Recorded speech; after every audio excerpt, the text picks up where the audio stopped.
Prologue. Antarctica. January 27, 1956. Admiral Richard Evelyn Byrd stood firm in the blizzard. He wore his practical winter trench coat today, instead of the metal-adorned uniform he usually sported at formal occasions. Leading his men through the snows deep in Antarctica was anything but a posh dinner party, nor was it remotely like a military briefing back home in America. If there was anything at all he had learned, after serving 30 years in the US Navy, it was the appreciation of pragmatic leadership. It's not about how gallantly the mission is accomplished, but that it is accomplished without fail.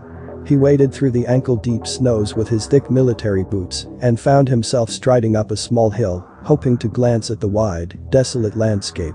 He squinted towards it and looked closely. Blast, I can't see a thing. The snows whirled around him and his men. Despite the observable fact that the sun was in zenith, any prospects of seeing far ahead were abysmal. The blizzard was simply too thick today. He turned around and addressed his men. Corporal Needham. Binoculars, if you may. A scrawny young man, barely 18 years of age from what Byrd could estimate, emerged from the ranks and handed his pair of binoculars over to the admiral. Byrd grabbed the black Bausch and Lomb Army binoculars and proceeded to look into them. I'll be damned. Still not a thing in sight, other than a thick haze of white mist. He handed the scopes back to the young corporal, knelt to the snow, and reflected. We have to go further, with or without a clear line of sight. He gazed upon his platoon and despaired. Green boys. I bet most of them have never seen this much snow or ice in their lives combined. Not that I had first-hand experience of polar weather conditions when I was in their age though. The climate in Virginia is about as mild as they come. 28 years had come and gone since his first Antarctic expedition, but he could recall the voyage to the southernmost outpost of the Earth as if it was yesterday. The same ponderings that haunted him back then came crawling back today. We are not meant to live here. Human life is not suited for this place. After 5 polar expeditions during a span over 3 decades, Byrd's boyish facial features had started to wax and wane, and his hair had turned to a rather dour shade of gray, but his old sentiment still stood the test of time. We are not meant to dwell here. He rose to his feet and tried to push the nostalgic memories away, which surged like shockwaves through his body and soul. It is not time for me to retire just yet. I have a job to do, one final assignment. The rocking chair can wait. He ordered the platoon onwards, and they marched through the snowy inferno. They had arrived with the USS Wyandot 1 month prior. They reached the outskirts of the Ross Ice Shelf and had stayed the night at McMurdo Base. Swiftly thereafter, a hellish long and tiresome walk followed towards the South Pole, which they had reached 2 days ago. We ought to build a base here. A base here at the South Pole, so that people can come and go safely and stay the night with a roof over their heads and proper floor under their feet, here as far south as south goes. It would be reasonable to name it after Roald Amundsen, as long as we don't name the encampment in the honor of Robert Falcon Scott, all is well. If you finish second place, you deserve neither award nor glory. You win, or you lose. There is no middle ground. The orders assigned to him by his superiors were clear and sound, as always. They were to reach the South Pole, and thereafter head forward on foot and emerge on the other side of the continent in the area around Queen Maud Land. They were to settle down at the Norwegian military base at the site and await transport back home to the States. Judging by the briefing in Washington, where Byrd had been assigned the task, this was to be the very first attempt at traversing Antarctica in human history. I better not slip up at the finish line. The platoon marched onwards with all the strength they could muster, and Byrd decided to set up camp after having led his men forward for 2 miles. 2 corporals and a private were in the process of assembling Byrd's large admiral tent when the snowstorm suddenly appeared to fizzle out. The blowing wind abated, and the few snowflakes that fell from the sky were minuscule. Byrd stood with his arms crossed and watched over the sad attempts by his men trying to assemble his tent. Then he turned around and looked out over the plains. The line of sight had improved remarkably just over the course of a few minutes. To his disappointment, what he saw was the same as always. Same old tundra. Same old flat lands and the ever-extending ice, glaciers, and snow in spades. Suddenly, he heard a cry from somewhere ahead of him. "Sir."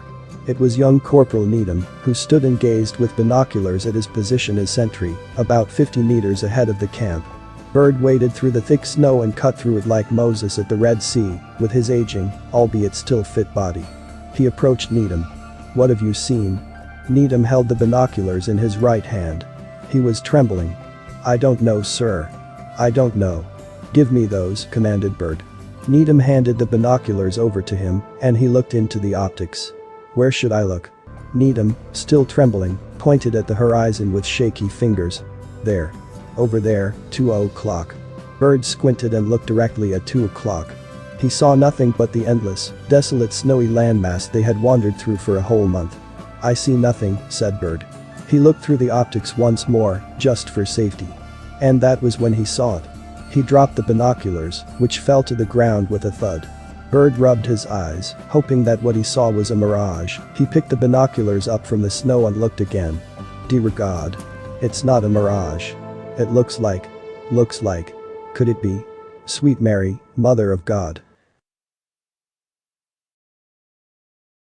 Molly Malone's, a modest-looking pub situated at Edington, might be the archetypical Stockholm bar. The sort of pub that is scarcely attended on working days, but on holidays, the crowds flock. A place where worn-out regular customers in their 60s commingle with youngsters in the mood for a pint of Guinness or Kilkenny, forming an unholy alliance in the quest for intoxication in a comfortable locale. The walls were adorned with picturesque images of the Irish countryside and the emblems of the 4 provinces of Ireland: Ulster, Connacht, Munster, and above all Leinster, with its iconic symbol of the harp, which also happens to be the logotype of the brewing company Guinness. John took a sip of his glass left blonde and looked outside the window from the table they were perched. Still, the snow was intense, and degrees below 0 Celsius was to be regarded as the new normal. Every year, still the same damn Swedish winter. And more to come. January just rolled in, after all. "Damn," William said in delight, as he pushed his finished plate of fish and chips away from him on the table. "Solid food here in this joint. Nourishing." "It's all right, I suppose," John said calmly. "All right. Tell me now. Why it is you've brought me here. You do realize that you scared Alma off today with your rantings and ravings?" "I don't even know why I'm here, to tell you the truth. But we are friends still, when all is said and done. And I won't turn a pint of left down, so let's hear it." The atmosphere inside the pub was tense, and the murmur amongst the neighboring table almost drowned out the words spoken by John, but only nearly. William had gotten the gist of it. "All right," said William with a serious look on his face and leant forward over the table towards John. "I will tell you. And you will be convinced. Not tonight, not after just one conversation, but eventually. Once you've done your own research and unlearned old information, and when the passage of time has let the new information sink in. In time you will be convinced, indeed, and not just you, everyone. Everyone in this room, everyone in this country, everyone in Europe, every single person in the world." John stared at him with a confused look on his face. What's with this apocalyptic tone of his? What the hell is he talking about? William leant even closer to John as the middle-aged couple next to them roared with laughter over a joke they couldn't hear. "Have you seen The Matrix, John? You will feel like Neo once he was given the choice by Morpheus to either take the red pill and thus be told about the ugly truth of mankind, and you will have to process it in your own pace. But that comes later once you've taken the red pill and accepted the obvious truth." John rolled his eyes. Another one of William's grand ideas. "I wonder what it is this time. Was it really necessary to start droning on about this mystical, mind-blowing discovery you've made at lunch today? We were supposed to be spending that time by going through the presentation on Huckleberry Finn. Alma didn't get a word out today with her analysis on how Jim is the essential core in Twain's story. You cut her off every time with your cryptic gossip talk about wanting to announce something tonight. I was so excited, John. Okay. Are you surprised that she didn't turn up to this little shindig? Not really, John. Some people just want their lives to go on as they always have. They want to live their lives like a hamster in a wheel, constantly racing forward in the same direction, destined to eternal confinement in their prisons of their own minds. Alma is as bright as they come and an excellent writer and a gold star student for sure, but she is one of those people. She isn't ready for the big leap. She is a blue pill person. But no matter, it was just you I wanted to see tonight." The Matrix references. John had watched The Matrix recently enough to know what it meant to be labeled a blue pill person. The blue pill is the polar opposite of the red pill. Had Neo chosen the blue pill instead of learning the truth that artificial intelligence had taken over and governed mankind for decades, and that his entire life he thought he had lived was but a simulation in a computer, he would have woken up in his bed, and any memory of meeting the mysterious Morpheus erased, and his full life would carry on in blissful ignorance, just as before. Alma is a star and one of the smartest individuals I've ever known. She will save our presentation whether she is a blue pill, red pill, or purple pill inclined person. She is the brightest person I've ever met in the Frascati campus circles. John drifted away from the present and was thrust back into the past. His mind began to wander back to the day when he first laid eyes upon Alma Cronwall, standing there outside entrance C at Stockholm University, smoking a cigarette. That long, black, flowing hair. She appeared to John as the reincarnation of a classic Hollywood star. She looks like Audrey Hepburn would have looked like if her hair was longer. John was over the moon by the fact that Professor Lundstrom had placed the two of them in the same group, along with William in the Literature Studies and Analysis course. It had felt like a gift from above. A golden opportunity granted from the skies, a chance of getting to know her on a personal level. Yeah. Whatever, said William loudly and effectively yanked John back from his dreams of Alma back to the present. Are you going to get to the point yet? John was starting to feel weary about this drawn-out, theatrical prologue his friend was constructing. William stared at him with an intense, primal glare as he adjusted his round glasses. Yes. One last thing, though, to calm the nerves. Be a good lad and order me a shot of whiskey, will you? Speyside Deluxe, if they have it. Good old famous grouse if not. John obeyed and rose to his feet. As he walked to the counter to greet the bartender, he contemplated. What is it he has discovered? What is he so excited about?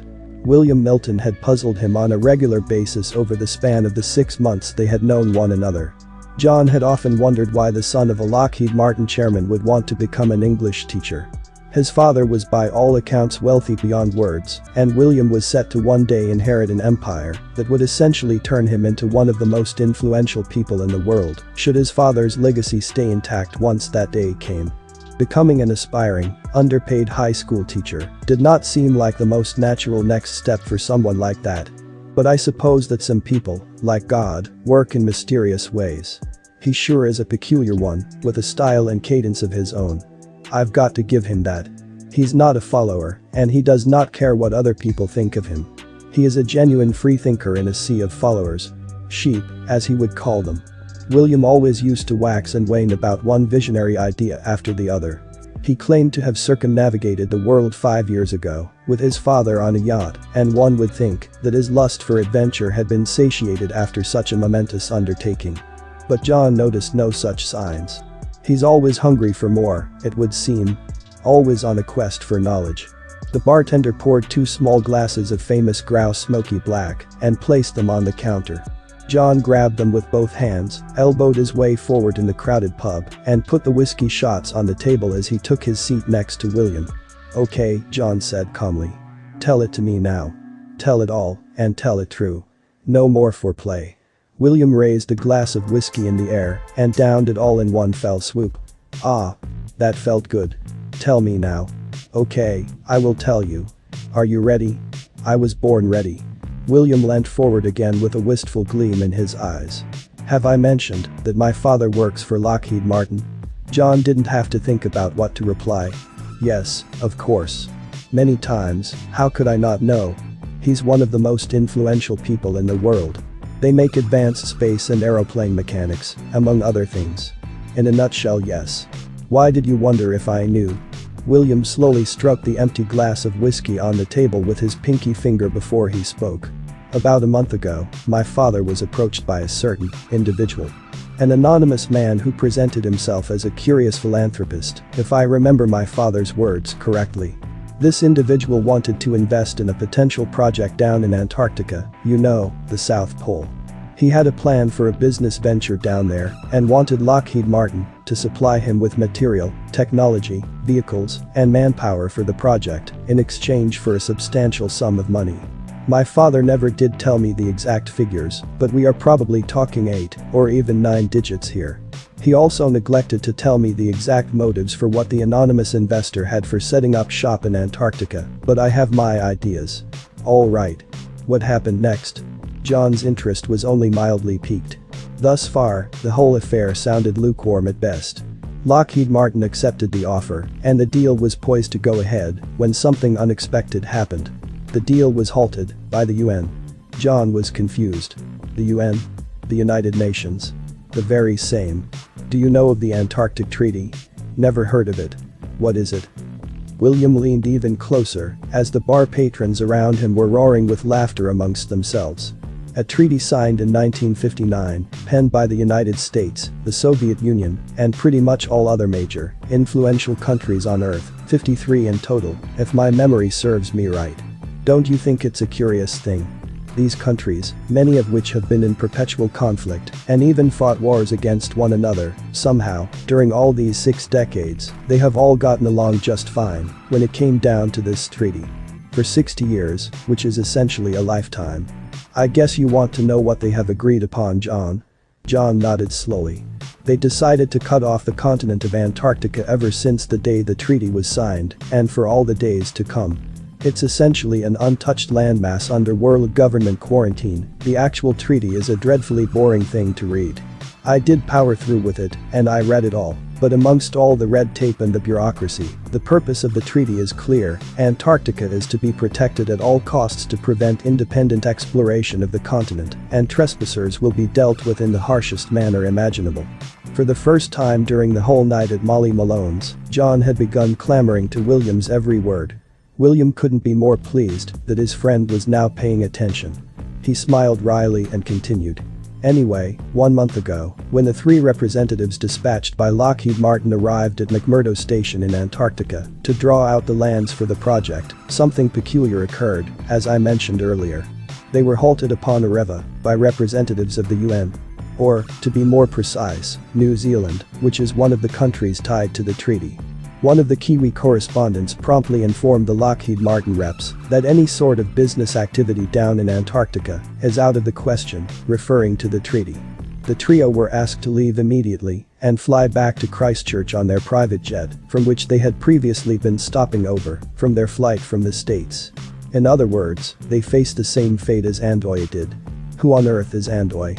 Gerl Andoy, the beleaguered Norwegian skipper. He sailed his yacht to Antarctica a couple of years ago, without the legal permits, and got several of his crewmates killed during the expedition. They died of hypothermia, I think, not sure. Anyway, what happened to his crew is not important. What is important is that he was captured, threatened at gunpoint, and fined by the Antarctic Coast Guard. I'm not making this stuff up, John. It's real. They are guarding something monumental down there, something of paramount importance. I doubt the folks doing the actual guarding even know what they are protecting, ironically enough. I think it's above their pay grade, but that's just my own pet theory. John took a sip from his famous grouse in the gloomy haze of Molly Malone's. And? Is there more to this story? William adjusted his glasses. Don't you think it is at the very least a strange occurrence? This place on Earth, seemingly the most unimportant speck of land on the entire planet, without any indigenous population apart from the emperor penguins, is in fact guarded, as if it was the Holy Grail itself. Don't you think it's curious? John shrugged. Why is it strange? If the treaty dictates that unwanted people, outsiders, are not allowed to tread those grounds, it is fully understandable that those who signed those regulations in the first place elect to uphold the law as they should. That is true, William spoke calmly.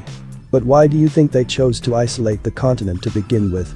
Is it not the oddest thing, unless there is something of value down there? John looked into his tepid half-empty glass of famous grouse with a pondering expression on his face. I guess it is somewhat curious. From the little I know of Antarctica, it just seems to be this desolate, freezing, miserable place. A place of no importance, in other words. What is it you think? Have they found something of value down there? I know that Nazi Germany set up a base there during World War II, called New Schwabenland, if I am not mistaken. Did they find something game-changing, you think? William showed a hint of a smug, gleaming smile. I do indeed. I believe they found something down there, a long time ago. And I believe this very discovery has been concealed from the public ever since." William looked at his friend and paused for dramatic effect. "If I was to make an educated guess, I would say that this discovery is the reason for the signing of the Antarctic Treaty and a myriad of other important events that shaped the world for the years that followed. Understanding this discovery, this fundamental truth, grants you the knowledge that only a select few are currently in possession of. Accepting this truth is the key to understanding what makes this world tick, and you will in time recognize the smokescreens planted to deceive us, and you will one day decipher the rest of the lies and red herrings out there. The greatest truth of them all, if it became common knowledge, it would change the world as we know it forever." John studied William closely and stared into his crazed big blue eyes with part concern, part curiosity. What the hell is he going on about? William had no plans of stopping just yet. "Do you know of Admiral Byrd, John?" "Never heard of him." "Of course you haven't heard of the man. Richard E. Byrd, Admiral in the US Navy. He led the expeditions to the South Pole during the 40s after the end of the Second World War. The operations under his command were called Operation Deep Freeze and Operation High Jump. These expeditions were carried out with an armada, John. Thousands of soldiers armed to the teeth. What they were looking for is unclear, officially. The jury is still out on that one, if you were to ask any expert historian about this. But from where I am coming, there is no doubt as to what Byrd discovered during his expedition and why the details of this very escapade still are classified as top secret. So what did he discover? He discovered, continued William, as he waved at the bartender for a refill, more land than expected. That stretched further inland than would be possible. There was something wrong. There was something very wrong indeed. The map of the area was inaccurate. The bartender approached the table and filled William's empty glass to the brim. William took a sip and leant even closer to John. "And here, my friend, is where things get interesting. After Operation Deep Freeze in '56, Byrd retires from the Navy. But shortly before his retirement was announced publicly, he went on to do an appearance on live American TV on a show called Longine's Chronoscope. And guess what he goes on to say when asked about his Antarctic expeditions? They found unicorns down there. The Loch Ness Monster. Jimmy Hoffa." John was still all ears, but he began to feel weary over William's incapability of telling a story without relying on theatrics. "No, I'm afraid not," he claimed, and I'm paraphrasing from here on, mind you. He said, "We have found a land mass the size of North America, never once seen by a human being. This area is rich with minerals, coal, and other natural resources. It is quite astonishing that there should be an area as big as that, unexplored." William looked wistfully outside the window of the pub as he recited the words of Admiral Byrd. The street outside looked enchantingly picturesque, almost like taken out of a Disney film. Tiny flakes of snow fell slowly from the skies. "Do you understand what this means, John? What we have here is the admiral who led the very expedition, a national hero and quite possibly the greatest explorer in modern time, claiming that there is an enormous, uncharted swath of land in the deep south out there, ripe for the taking. And this all happened during the 50s. The 50s. By that point, my friend, the world map was since long complete, and every inch of our world was known and measured right down to the last centimeter. What Byrd speaks of should not exist. It can't exist. Do you understand what this means?" John was still confused, and the cheap whiskey he'd been sipping all night didn't exactly help to clear things up. "I don't. What does it mean?" "It means," said William in a raised tone of voice, "it means that the maps are wrong. Not just the map of Antarctica that Byrd and his men realized were not real, but the entire world map. Byrd discovered on that day that all that we until then thought was carved in stone as absolute truth was wrong. Newton, Copernicus, Kepler, Einstein, the whole scientific community was mistaken during all these centuries. Byrd discovered additional land beyond Antarctica. He realized that there's more land to be found beyond, in these regions.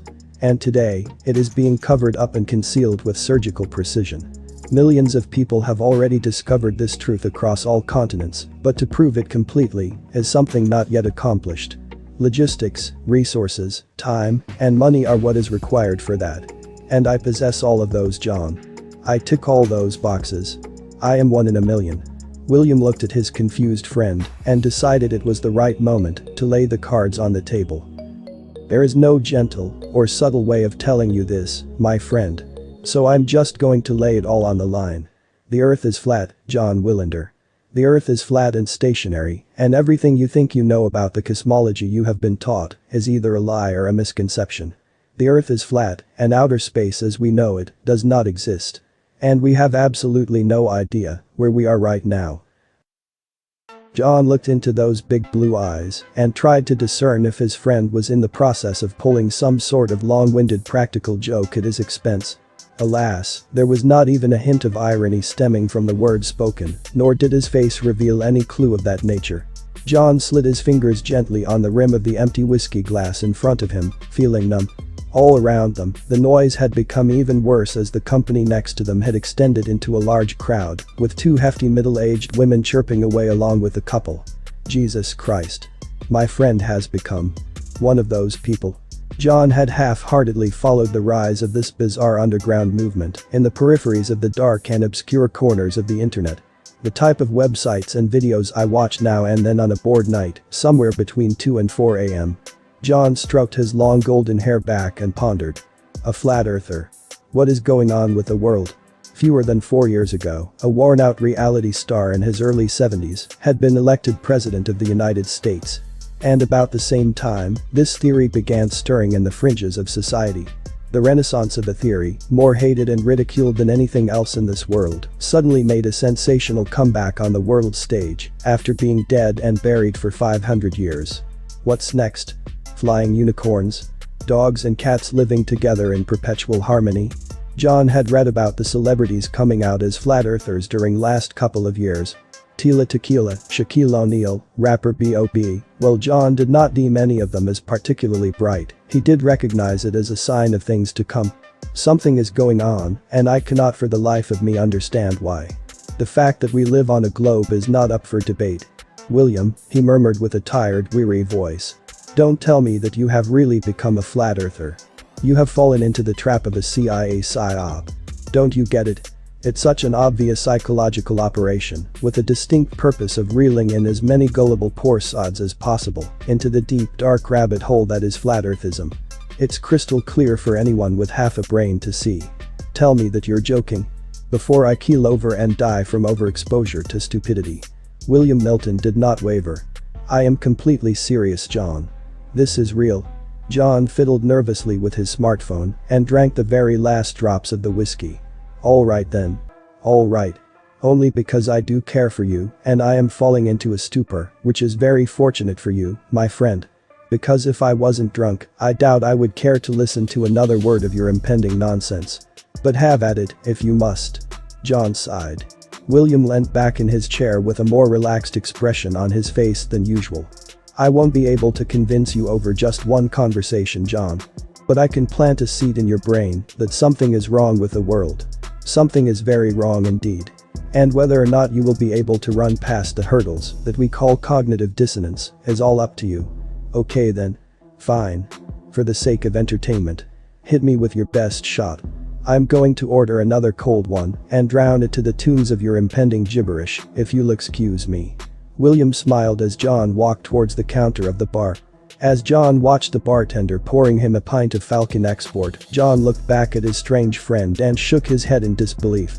It's a good thing that I'm drunk tonight. John grabbed hold of the beer and walked back to the corner resolutely. Okay. How did you get caught up in this whirlwind of nonsense? What pushed you over the edge, so to speak? Apart from the chicanery going on in Antarctica and the story of Admiral Byrd. I don't think I'm able to cherry-pick any sort of point that made me flip, it was the sum of all parts. But as for the final nail in the coffin, I can tell you about that. It was when I managed to get in touch with a geodetic surveyor who worked for my father's company not too long ago. I interrogated him rather ferociously over the phone. The old man probably hated having to answer my inane questions for hours on end, but he did comply. He knew who I was, who my father is, naturally, he wouldn't dare to hang up on me. The old codger confirmed everything I needed to know and more. I am 100% convinced that the earth we stand on does not curve downwards. There is no curvature, John. What did he confirm? The surveyor in question is in his late 60s. We spoke about 5 months ago, but I still remember just about everything that he said. During the entire span of his 35-year-old career, he never once, ever, took the curvature formula of the Earth into account during the projects he had been involved in over all those years. He could also not mention a single time any colleague of his had brought it up either. "Do you know the curvature formula of the Earth, John?" John threw his arms out in disbelief. "No. Why would I know that?" Exactly. You don't know that formula. Because we were never taught it in school, or after we finished school for that matter. Stuff like that, we just hand over to the scientists, right? Let the smart guys at NASA figure it out. Let Brian Cox or Bill Nye worry about that, right? Wrong. The learned men of science that we place our faith in. They don't have the faintest clue about a surprisingly large number of basic scientific facts. Let me give you an example. William cleared his throat. Neil deGrasse Tyson, the man universally hailed as the smartest individual walking the earth right now, after the passing of Stephen Hawking, didn't have the foggiest idea when he was asked by Joe Rogan about the formula last year on his podcast. 8 inches per mile squared, for your information. That is the official Earth curvature formula. And it's quite a considerable slope downwards on a ball with a circumference of 24,900. You talk of this as if you were an expert yourself, a scientist. Are you, a spoiled brat in your mid-20s, more qualified to pass judgment on all the scientific and mathematical progress concerning the study of the Earth and just dismiss it all as lies than the people who devote their entire lives studying this very topic? John had no qualms about interrupting his friend so brashly. William raised his glass in a flippant-looking manner and answered without hesitation. Absolutely. Yes, in this case, absolutely. Because the so-called experts, they have been indoctrinated and brainwashed far worse than the common man has been. To them, the shape of the Earth will never, ever be allowed to be put into question. They wouldn't believe it, even if they ascended high enough to see the plane they live on themselves. So even if they are indeed experts and highly qualified in almost every other scientific area, in this case, it is counterproductive, and their decades-long indoctrination has clouded their minds and programmed their brains into a state that is nigh impossible to be yanked out of. It's like they say in The Matrix, John. We never unplug someone who has reached a certain age. Morpheus did not refer to the shape of the Earth in the film, but it has the same bearing. The older and more experienced a person is, the harder it is to wake them up. It's akin to the emperor's new clothes. The Earth has no curvature to be detected, but these experts will still see the curvature in their mind's eye, even though it does not actually exist. It's brilliant. A masterful way of deceiving the public, letting the most trusted men and women fight the battle for you. Useful idiots, if you may. John raised his finger, as if attempting to speak, but William wasn't finished. John. Hear me out now, because this is the most important conundrum in this whole mess, the most important foundation of what makes this conspiracy such an ingenious invention. This spell will likely never be lifted because of one simple truth. Even if the scientists managed to overcome their own programming and they decided to peek behind the curtain, they would never even dream of stepping out of line like that. What would you think would happen if a famous scientist, like Tyson, suddenly declared that the heliocentric model of the universe is indeed false? He would be ostracized, defended, ridiculed. And his entire legacy would be smashed to pieces. The Copernican heliocentric system of the universe is just far too cemented in our society, and that is exactly why a select number of people in the power elite decided to keep this truth under wraps about 60 years ago. John cackled loudly. He could no longer silently watch this freak show go on any further. Out of all the madness that encompasses the flat earth movement, the motive itself for the deception is the most baffling. Why would the governments of the world align for this cause of keeping the real shape of the known world a secret? How does it change anyone's lives if the earth is flat or spherical? People would still have to drag their asses to work every day and slave away for soulless corporations, just like before. Madness. Madness and stupidity. John raised his voice. Why would they waste so much time, money, and effort in keeping this so-called ultimate truth a secret? Listen to yourself speak, my man. There is no motive in lying about the shape of the earth. A deception only makes sense if the conspirators gain something out of it. There literally is no motive in convincing the public that the earth's geometrical shape differs from what we have been told. Au contraire, my dear John. William sounded annoyingly smug and confident, and John did not care for it one bit. You can't see the motive. That's all right. I couldn't see it either at first, but in time I saw it, clear as day. I was blind, and now I see. All the pieces matter, and suddenly they all fit just right. Like in a jigsaw puzzle. Explain it to me, then. Help me understand. Why would they lie? You're asking the wrong question, John. The real question to ask yourself is this. Why would they speak the truth? William grinned and cleared his throat. Try picturing, if you can, the historical timeline of the scientific progress of this place we call home. Earth. Thousands of years ago, pretty much all ancient civilizations knew that the Earth was flat. The Aztecs, the Egyptians, the Hindus, the Navajo, the Inca, the Maya. And of course, our own Norse ancestors. This status quo reigned supreme until Pythagoras hypothesized the idea of the Earth being a sphere in around 500 BC. He was the first major player in history who brought up that the Earth was not flat or stationary. A man before his time, for sure. The idea did not become widespread outside of Greece, and even in his homeland it only had a minor following. It would take a long time until the ball Earth we know and cherish took hold for real. Let's fast forward a couple of years. A millennium, to be precise. You still with me, buddy? John nodded. I'm listening. Good. Like I said, one millennium came and went. And this is when Aristotle and Plato emerged from their previous states of mediocrity and started to make wild predictions about the cosmology of our world. While those two believed that the Earth was spherical, they did not believe that Tellus orbited the Sun. Aristotle's theory was geocentric. Meaning, the Sun, the Moon, and the other celestial bodies circled around the spherical Earth in space.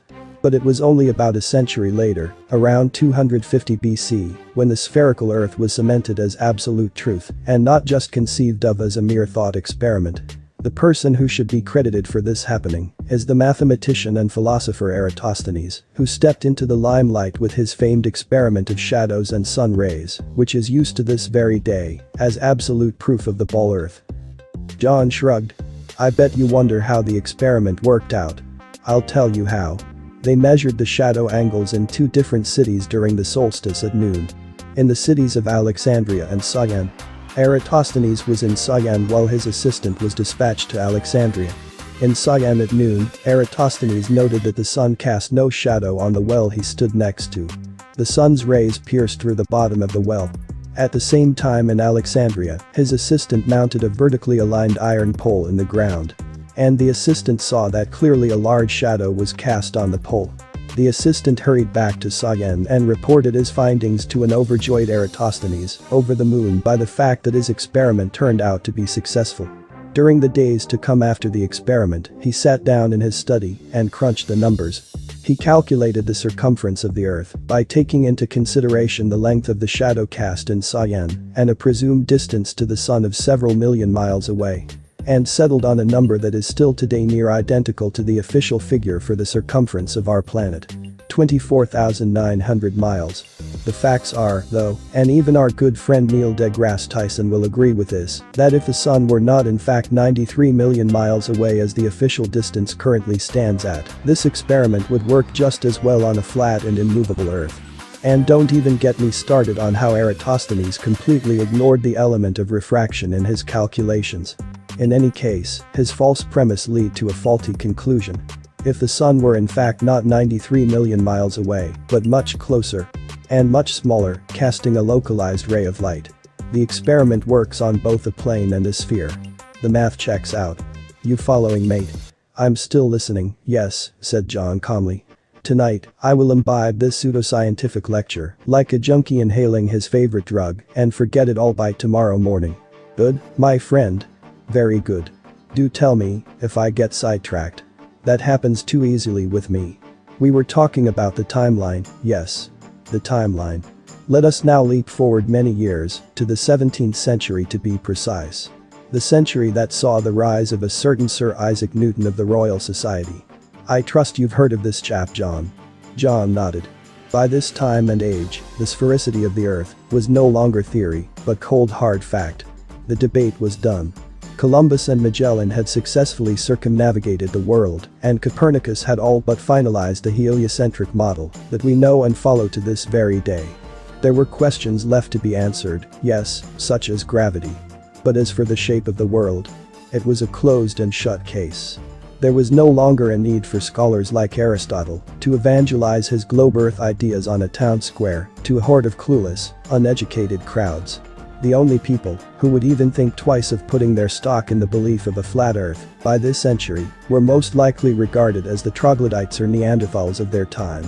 In other words, only technicalities were left to be argued for. Newton advanced his theories of gravitation, and Einstein finalized them about 300 years later with his theory of relativity. But here's the pickle, John.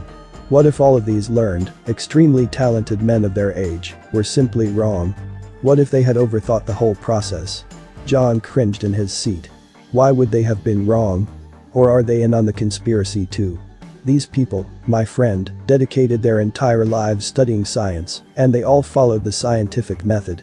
How could so many brilliant men during the span of thousands of years get something so monumentally wrong as failing to correctly guess the real shape of the earth? William just continued smiling, and it got on John's nerves. Why is he so smug? He's a bloody flat earther. He should be squirming in his seat. Let me tell you of a common practice in the medicinal community called bloodletting that happened to be in fashion back in the day. I'm sure you've heard of it. The entire scientific community truly, and honestly, madly, deeply, believed that bloodletting would cure whatever malady their patient was suffering from.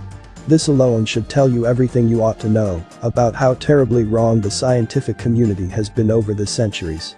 Now of course we know for an absolute fact that bloodletting did far more harm than good as a sort of cure. Jesus goddamn Christ, John. The doctors of yore actually thought that draining blood, as if they were vampires, would actually heal them. We're cursing now. Never heard you curse before. You must be mighty passionate about this. Oh, you know I am. The smug grin of an all-knowing zealot just wouldn't wash away. He's just like a Scientologist or a fresh recruit of the Jehovah's Witnesses. Here's another example I thought of just now, John.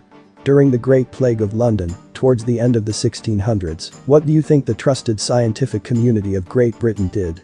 Who were to be blamed? I don't know. Some minority population. Gypsies? Jews? William cackled. No such thing. This happened about 280 years before the rise of Adolf Hitler. No, they blamed and called cats. Yes. The cats. When the real culprits were, you guessed it, rats. Rats were the carriers of the bacteria, and the brilliant limeys decided for some god-forsaken reason to call the poor cats of London instead. And in turn, making the problem even worse. I mean, everyone knows that the cat is a rat's worst enemy. How incompetent they were, how clueless. William's keen eyes spied that John had started to drift away somewhat during the conversation of mice and men, so he decided to yank him back to the topic at hand with a vengeance. But I am not here to drone on about rats, cats, zebras, or lions or go off on a zoological tangent Attenborough style. I was making a point here, John. The point is this. To blindly trust the consensus of the scientific community 2 millennia ago is simply madness. Folly. And yet, that is what we believe in this case. We believe that we live on a spinning ball because the ancient Greeks already figured that out. Ain't that so? Scientists are people, just like you and I. Even with good intentions, they are not strangers to faulty conclusions. And that includes Pythagoras, Eratosthenes, Cavendish, Galileo, Newton. And Albert Einstein, in particular. I have a hard time seeing it, said John bluntly. John, there were people even in the late 1800s and towards the early 1900s who adamantly opposed the consensus of a spherical Earth. But I bet you've never heard of those people because they don't teach us about them in school. Like Dr. Samuel Burley Rowbottom, an Englishman who attempted to disprove the globular Earth hypothesis with his famed Bedford-level experiment in the late 1800s. His experiments showed quite clearly that the elusive Earth curvature simply did not exist, and therefore we live on a plane. But nobody listened. There were no ways of trading information swiftly and easily like there is today. Thank heavens that we live in an age when the internet has been ushered in. Never heard of this fellow? Well, of course you haven't, and you haven't heard of him because of something I have hammered home in this conversation several times already. The game is rigged, so to speak. We are programmed at an early age to believe something, and the curriculum of the education system will follow the same line to a T during your entire childhood. Once you have reached adulthood, it's nigh impossible to think outside the box when it comes to these matters. William sighed loudly, but if he was exhausted by turning a regular Friday night at Molly Malone's into a disjointed sermon of his obscure belief, he showed no signs of it. He was merely gathering more strength to deliver his next blow that would knock John over for good. "I'm going to drop a quote on you now, and I want you to guess who said it." "All right." John exhaled and muttered slowly with a tone that implied indifference. "All right, fine. Einstein's theory of relativity is a magnificent mathematical garb which fascinates, dazzles, and makes people blind to the underlying errors. The theory is like a beggar clothed in purple, whom ignorant people take for a king. Its exponents are brilliant men, but they are metaphysicists rather than scientists." John, being mildly intoxicated, felt like shooting from the hip on this one. Stefan Laufen. William laughed loudly over the mere thought of the current Prime Minister being a critic of Albert Einstein. Or even daring to speak out on scientific matters at all, beyond bragging about how he was such an excellent welder in his glory days. "Good one?" "No, I'm afraid not. It was Nikola Tesla. You know, Tesla Motors. The company run by Elon Musk." "Of course I know who Elon Musk is, and I also know of Nikola Tesla. No need to talk to me as, what was it you called the poor sods who believed the earth was flat during the dawn of enlightenment?" "Ah, yes. Troglodytes. Anyway, just because Tesla thought Einstein's theories were poor does not mean that they are not true. That's a logical fallacy if you start thinking like that. They were bitter rivals at the time and Tesla had more than a touch of narcissism, don't you think? That alone might explain why he had such a low opinion of Einstein." "Of course. It might. But that does not change the extraordinary fact that Nikola Tesla, one of the brightest minds who ever walked the earth, held the unwavering stance that the theory of relativity that we all know and love today was garbage. Hot garbage. Remember, as of today, relativity is no longer a theory in the eyes of the scientific community. It is cold hard fact. Like evolution. Yeah, because Einstein figured it all out. Relativity is fact. It is indeed. For the vast majority of Earth's population. 99%. Heck, maybe even 99.9%. But it is not fact for me, at least not until it is unequivocally proven. To quote Tywin Lannister, a lion does not concern himself with the opinions of sheep. Who the hell is Tywin Lannister? John had never heard of this historical figure. You and your bloody quotes. They never end, do they? Jesus, John. Have you never watched Game of Thrones? William sighed. No. Never. Wow. You've been living under a rock these past 8 years for sure. Tywin is the patriarch of House Lannister. The point is that it does not matter what the masses think if the thought process of those individuals is flawed. A lie is still a lie, even if everyone believes it, and something that is true, even though nobody happens to believe it. John just looked at him with a blank stare, so William continued. In any case. Thanks to Einstein, who arrived like the second coming, piecing together the last missing link of how the universe works, there was no debate from then onwards of where we are right now. We stand on a spinning ball, everything is relative, there is no up or down in space, and we are hurling, tilting, wobbling, and spinning through the universe in speeds you can't even imagine if you tried your hardest. Until what? Until we develop technology advanced enough that we one day were able to launch a craft high enough in the sky to observe if all the centuries of mathematical equations and all the serpentine, convoluted ideas and theoretical constructs were actually true. So, then the question becomes, what if they turned out to not match reality, if the earth turned out to be flat and they reached some kind of dome in the sky, or whatever it is you nutty folks believe is going on up there? They would have told the public about it. What they wouldn't have done is sit down and plan out elaborate hoaxes to deceive the world for all the years to come, like the moon landings and the International Space Station, said John. Would they not? I'm not smitten by your ill-founded faith in the ruling elite, John. The same ruling class who brought down 3 towers via controlled demolitions when we were just kids almost 20 years ago. The same elite who are currently spraying barium and strontium in the skies, the very same ruling class who control and modify the weather from the HARP facility in Alaska. And God knows what they have cooking in CERN over at Switzerland. Christ, John. Stick to one theory at the time, please. My brain was overheating just fine already before you brought chemtrail talk and the like into the mix. All right, John. I will, said William and cleared his throat. You have to admit that even though the 1950s were a long time ago and their technology is, with our standards of today, ridiculously outdated, it still would have toppled the power structure of the entire world if the Earth turned out to be flat. Society would collapse, and anarchy, chaos, and disorder would reign as the eyes of the world would shift from petty squabbles between nations to a joint effort of exploring the new discovered lands beyond Antarctica. And if there is indeed some kind of barrier surrounding us, an edge, if you will, the only thing people would care about is to penetrate that barrier and discover what is outside of this realm. Like Truman did in The Truman Show. Because once Truman discovered that his whole life was a lie, a staged television show, everything changed for him. All that mattered from the moment his ship hit that solid brick wall was to get to the other side and find out the truth of where he was. And before you roll your eyes over my movie references, John did indeed roll his eyes. Truman Show? Truman Show is a damned movie. This is real life. Planet Earth is not a Hollywood set or a stage show. We're supposed to be living in 2020, damn it, William. Even though it was indeed just a movie, the same rules would apply if something like that would happen in real life. It's within our nature as humans.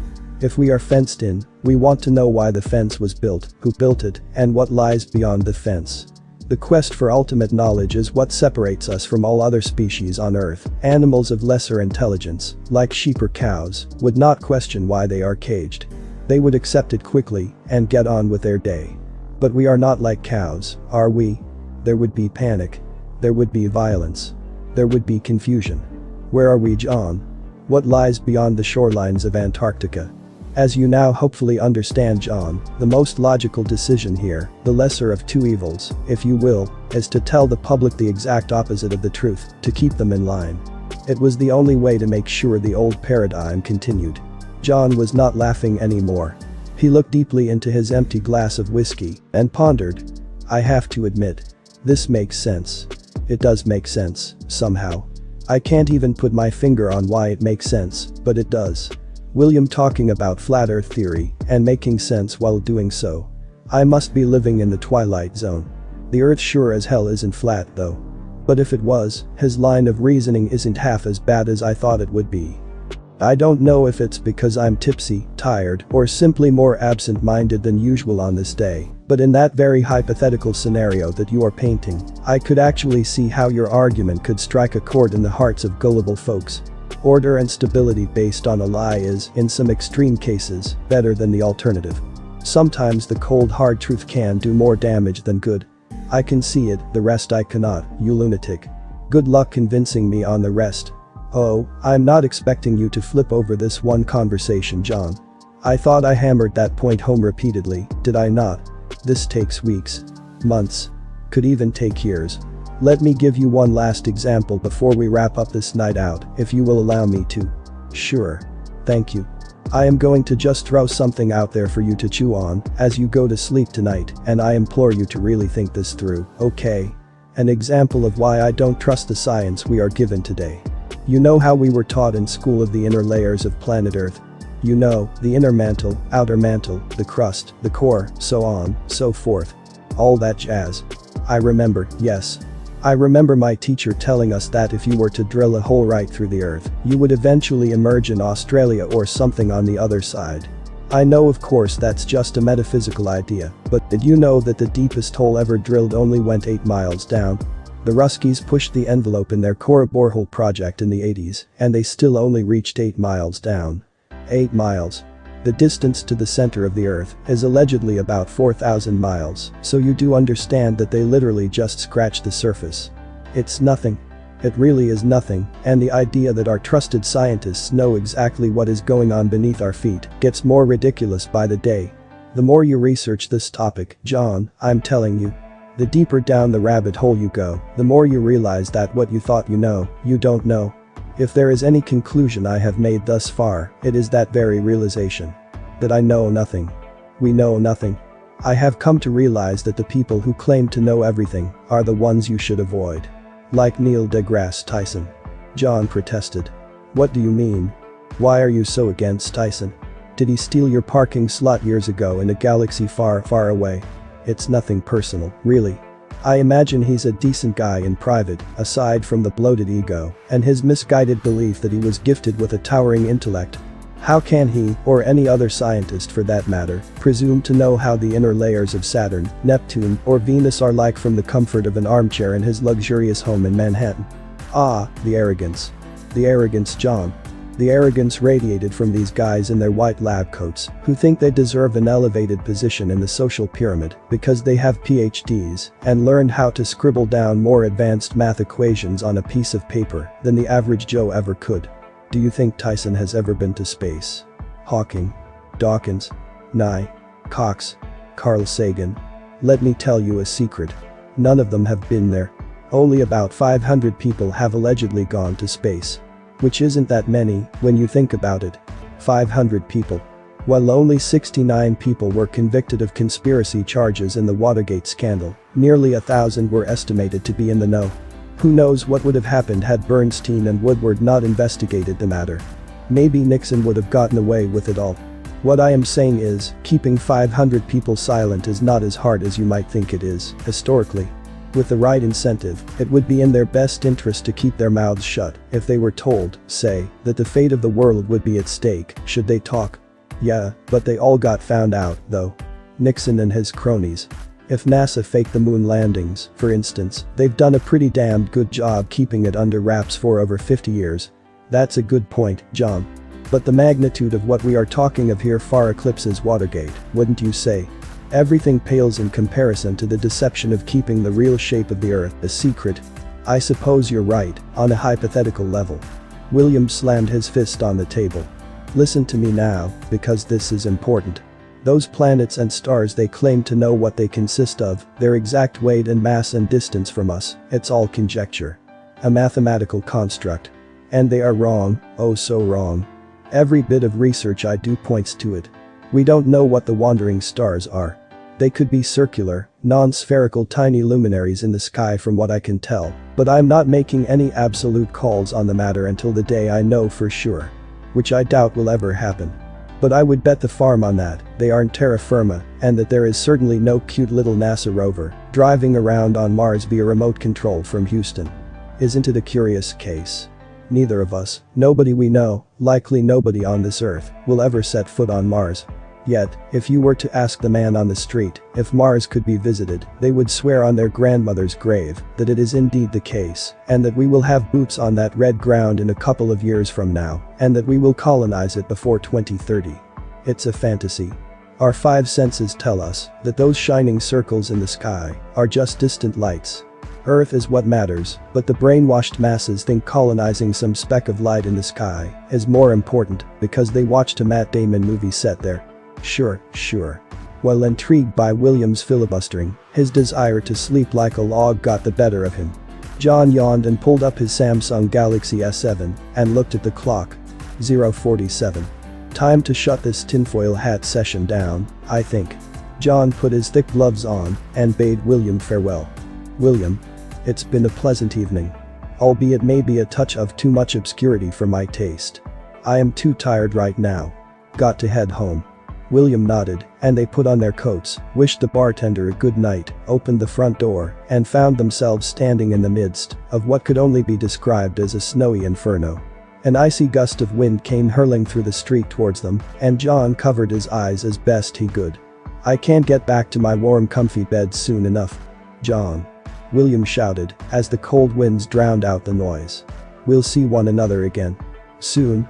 And write to me later about the Huckleberry Finn essay on Skype or in text. We got it covered, no problems.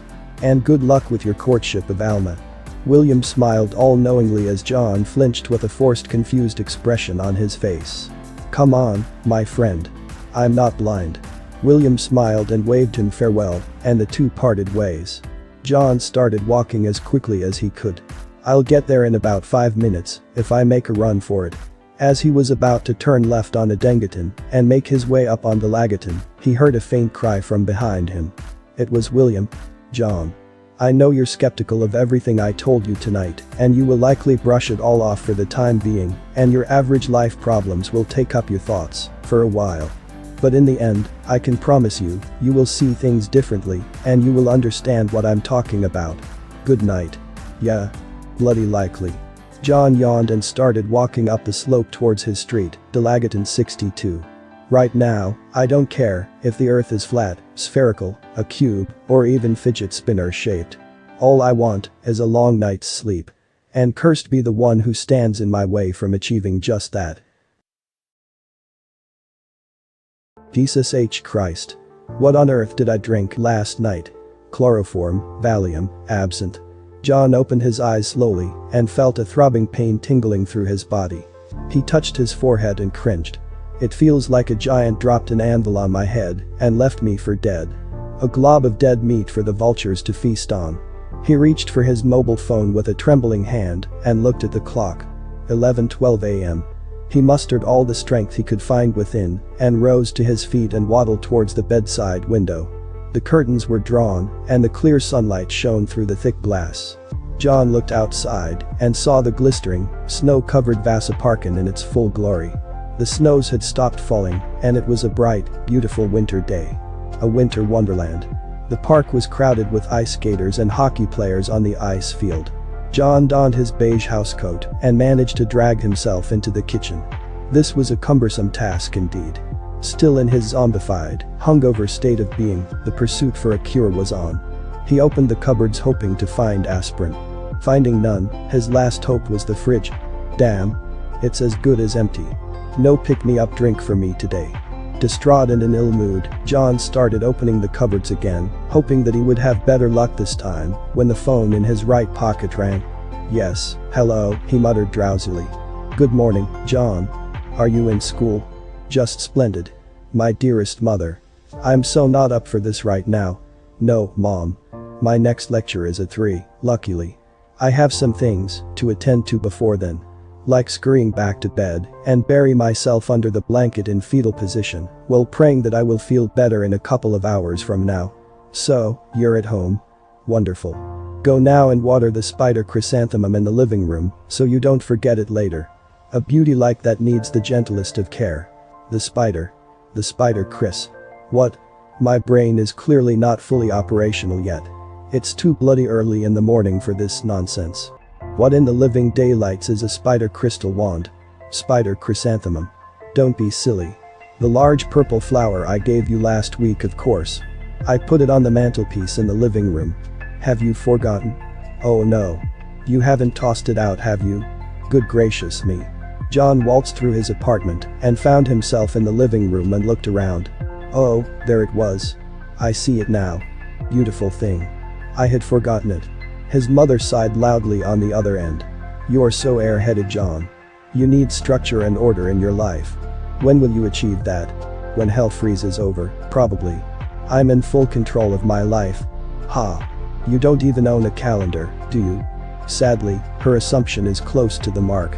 Of course I do, Mother, John lied. Do you have anything in particular to say, or are you just calling to torment me over trivialities? I just called to check in. I worry about you, John. Sometimes I wonder if you will ever find the right course in life. Don't drift through life aimlessly like your father did. You don't want to end up like him, said Johanna Willander softly. No, I most certainly do not. On that point we are in full agreement. John had not spoken to his father for many years, and he did not miss him. She did the right thing, leaving him. He was unstable. John's father Alexander worked as a solicitor during his heyday, when his parents were still married. Gosh, it must be 8 or 9 years since I last heard from him. Alexander Willander had vices that eventually got the better of him. After gambling his entire life savings away one drunken night at Casino Cosmopol, he became an embittered drunkard who spent his days at home hitting the bottle, and eventually Johanna had enough. That was 9 years ago. Don't worry about me, Mom. I will find a way. I hope so. Take care of yourself, John. John breathed a sigh of relief. What should I do now? A warm cup of tea with honey wouldn't be too bad. I'll put the kettle on. And then the phone suddenly rang once again. John looked at the display and groaned. William. Intriguant number 2. Can't they just leave me in peace? I'm being persecuted here. William Melton, I presume. Or should I call you Ferdinand Magellan, the legendary explorer? In light of your rantings and ravings last night about hidden landmasses and American admirals going haywire down at the South Pole. It would be an honor, John. Listen up. William paused for dramatic fashion. There is a person I'd like you to meet. That I want the both of us to meet, in fact. Tomorrow. Who? I have things to do. Like our project in class, remember? Or have you thrown in the towel completely? Is it common for flat earth converts to abandon their work once they've seen the light? John cackled, mockingly. Our work there can wait. Listen up here.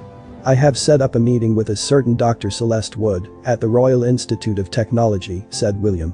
Who on earth is Dr. Wood, and why are we going to RIT? Wait. Does this have anything to do with what we discussed last night?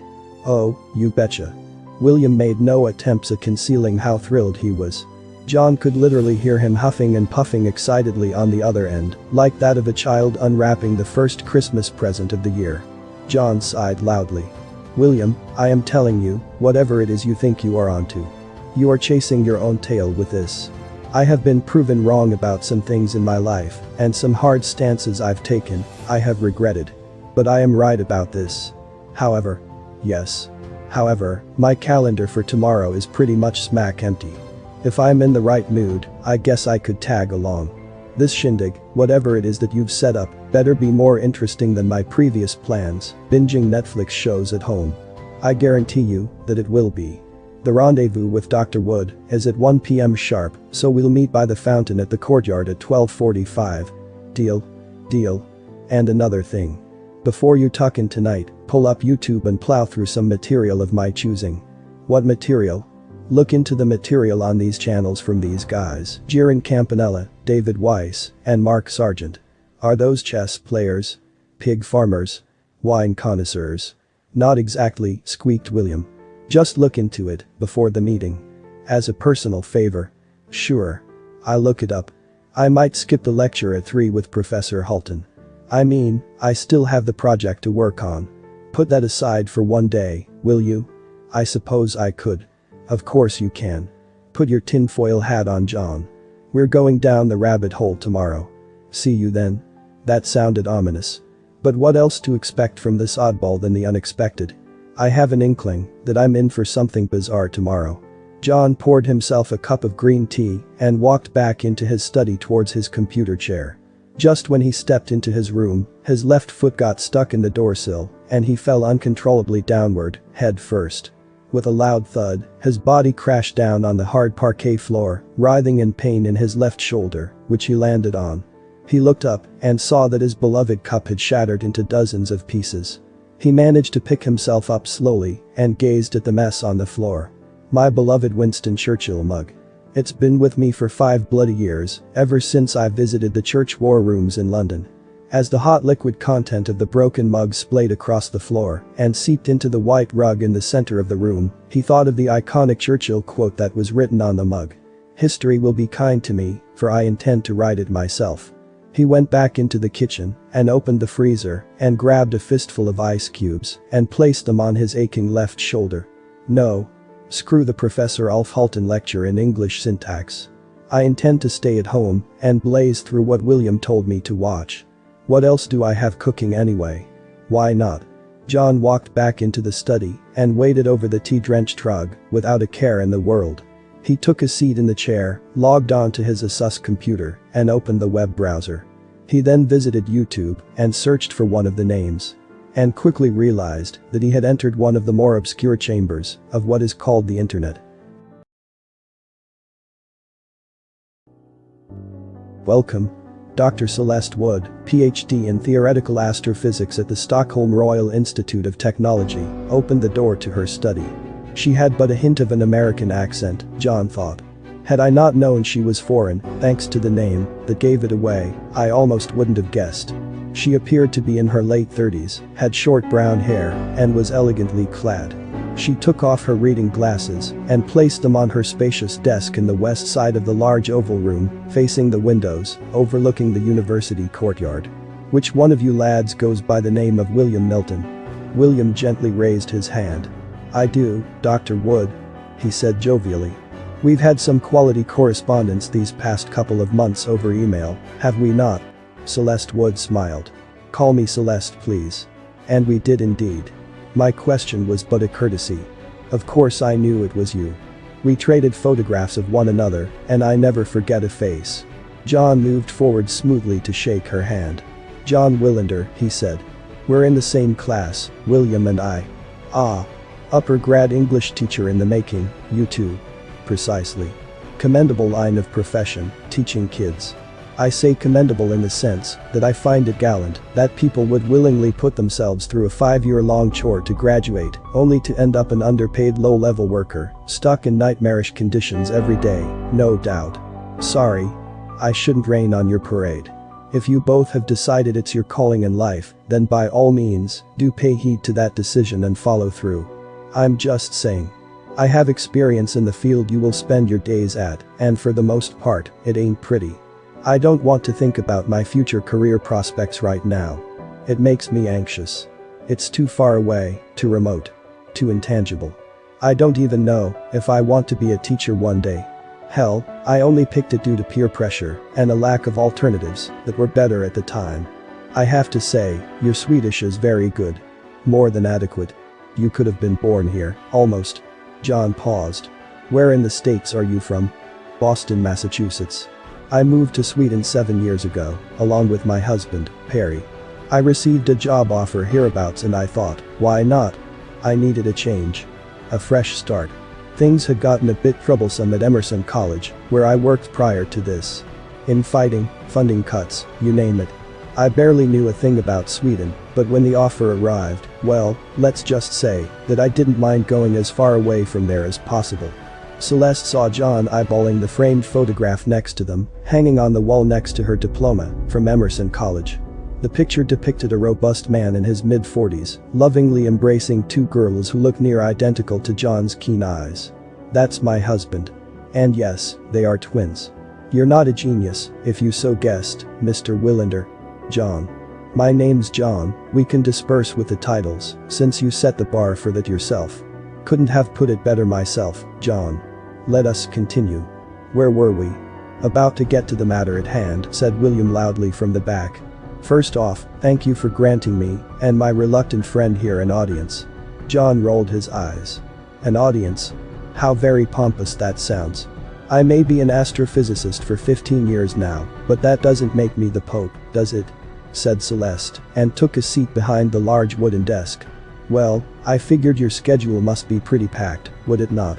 Someone with your stature surely has requests from left and right to tend to, and lectures to hold. You're not wrong, William. But you caught me in an opportune moment. I have a couple of hours to spare for sure, she said and glanced at the beautiful solid oak pendulum clock at the wall, and surmised that she had about 3 or 4 hours of leisure time today. Jolly good. So, I'd like to cut to the chase, said John and raised his voice. William brought me here because he thought you could change my mind about something. The two of you share the same, fringe worldview, so to speak. Is this accurate? Celeste's smile was as good as wiped off, just as soon as those words were uttered, and she glanced at him with a stern look on her face.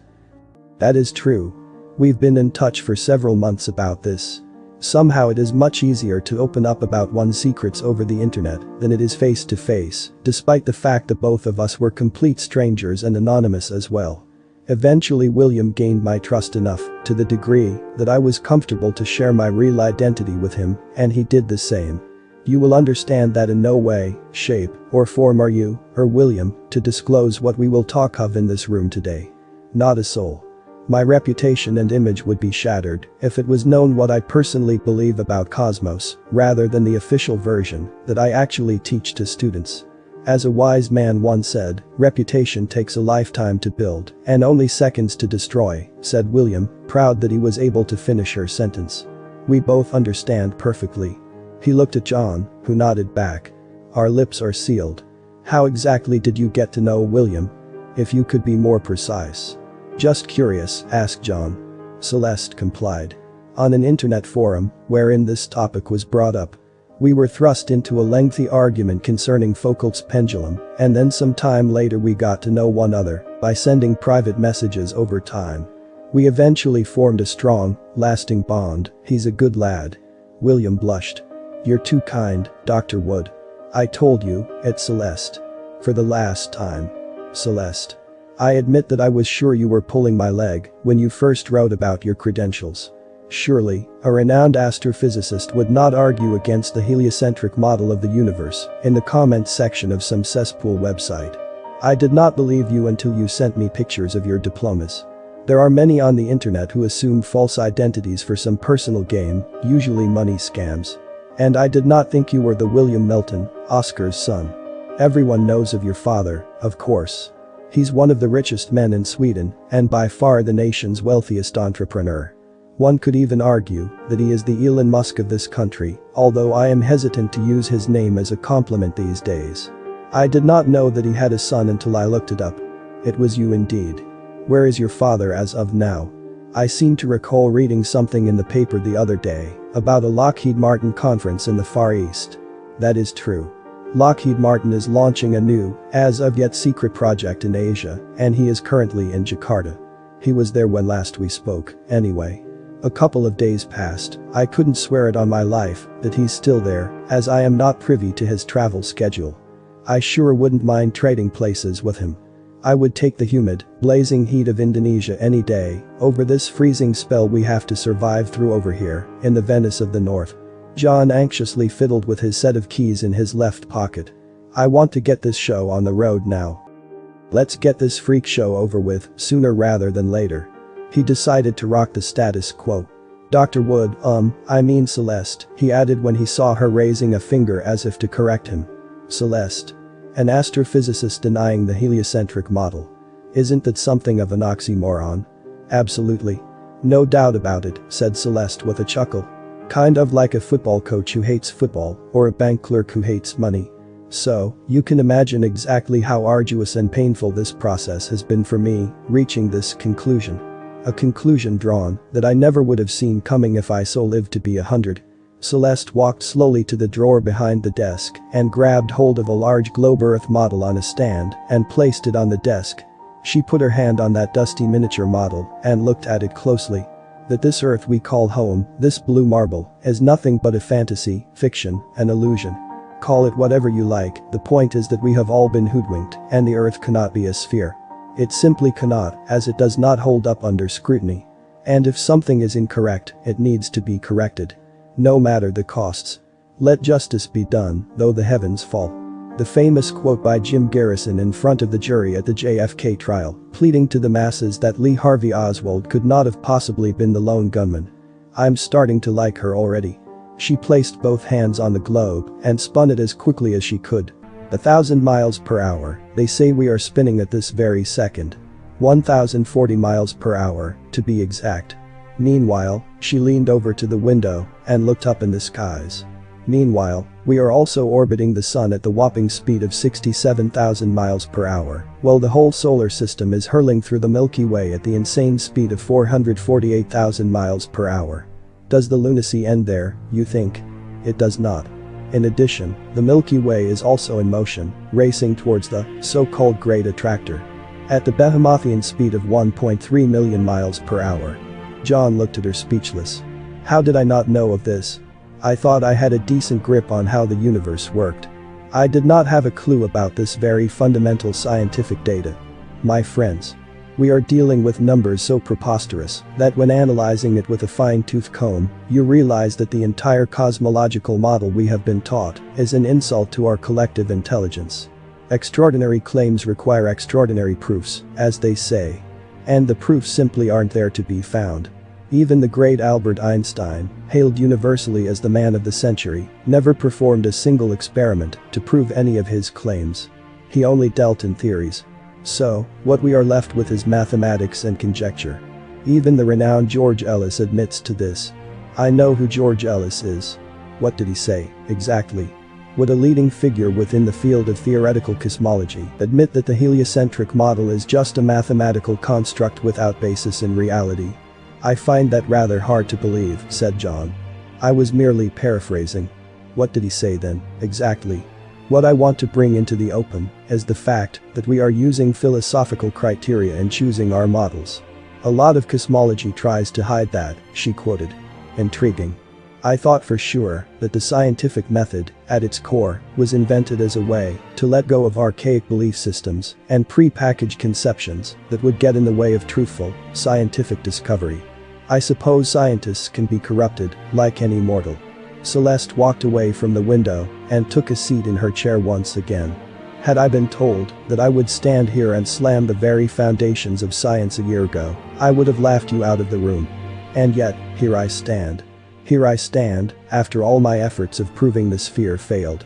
My ammunition against it proved to be duds, and I eventually switched teams. I had to go with my gut feeling.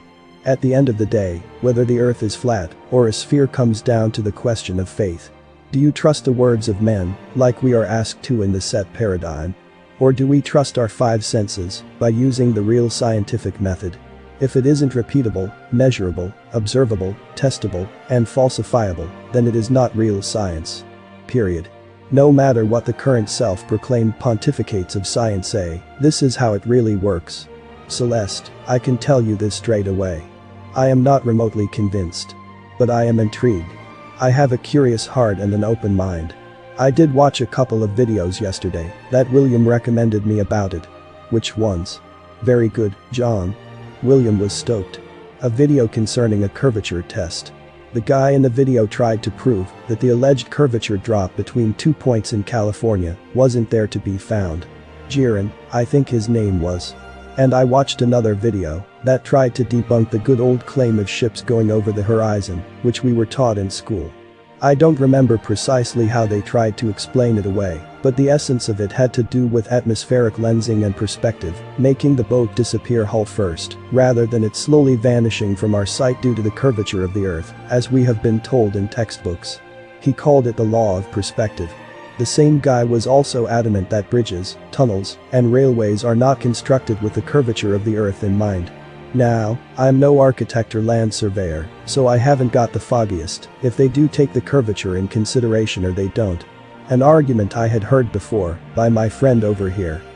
John pointed at William and kept talking. Pointing out the same thing. It certainly is interesting, I will admit. All of this is, not because I share your belief, but because it has made me think about, and question, things I have literally never questioned in my entire life.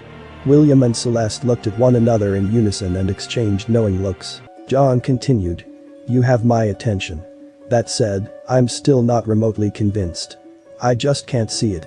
I can buy the motive, but not the logistics and paperwork that would be required to keep such a massive conspiracy going like clockwork. Not to mention that I have about 1,000 itty-gritty science questions you would need to answer and explain and go into detail of how they could possibly work on a flat, stationary Earth. I am all ears. Celeste stared right into his eyes and tapped gently on the globe with her fingers. It's a good thing that you are skeptical.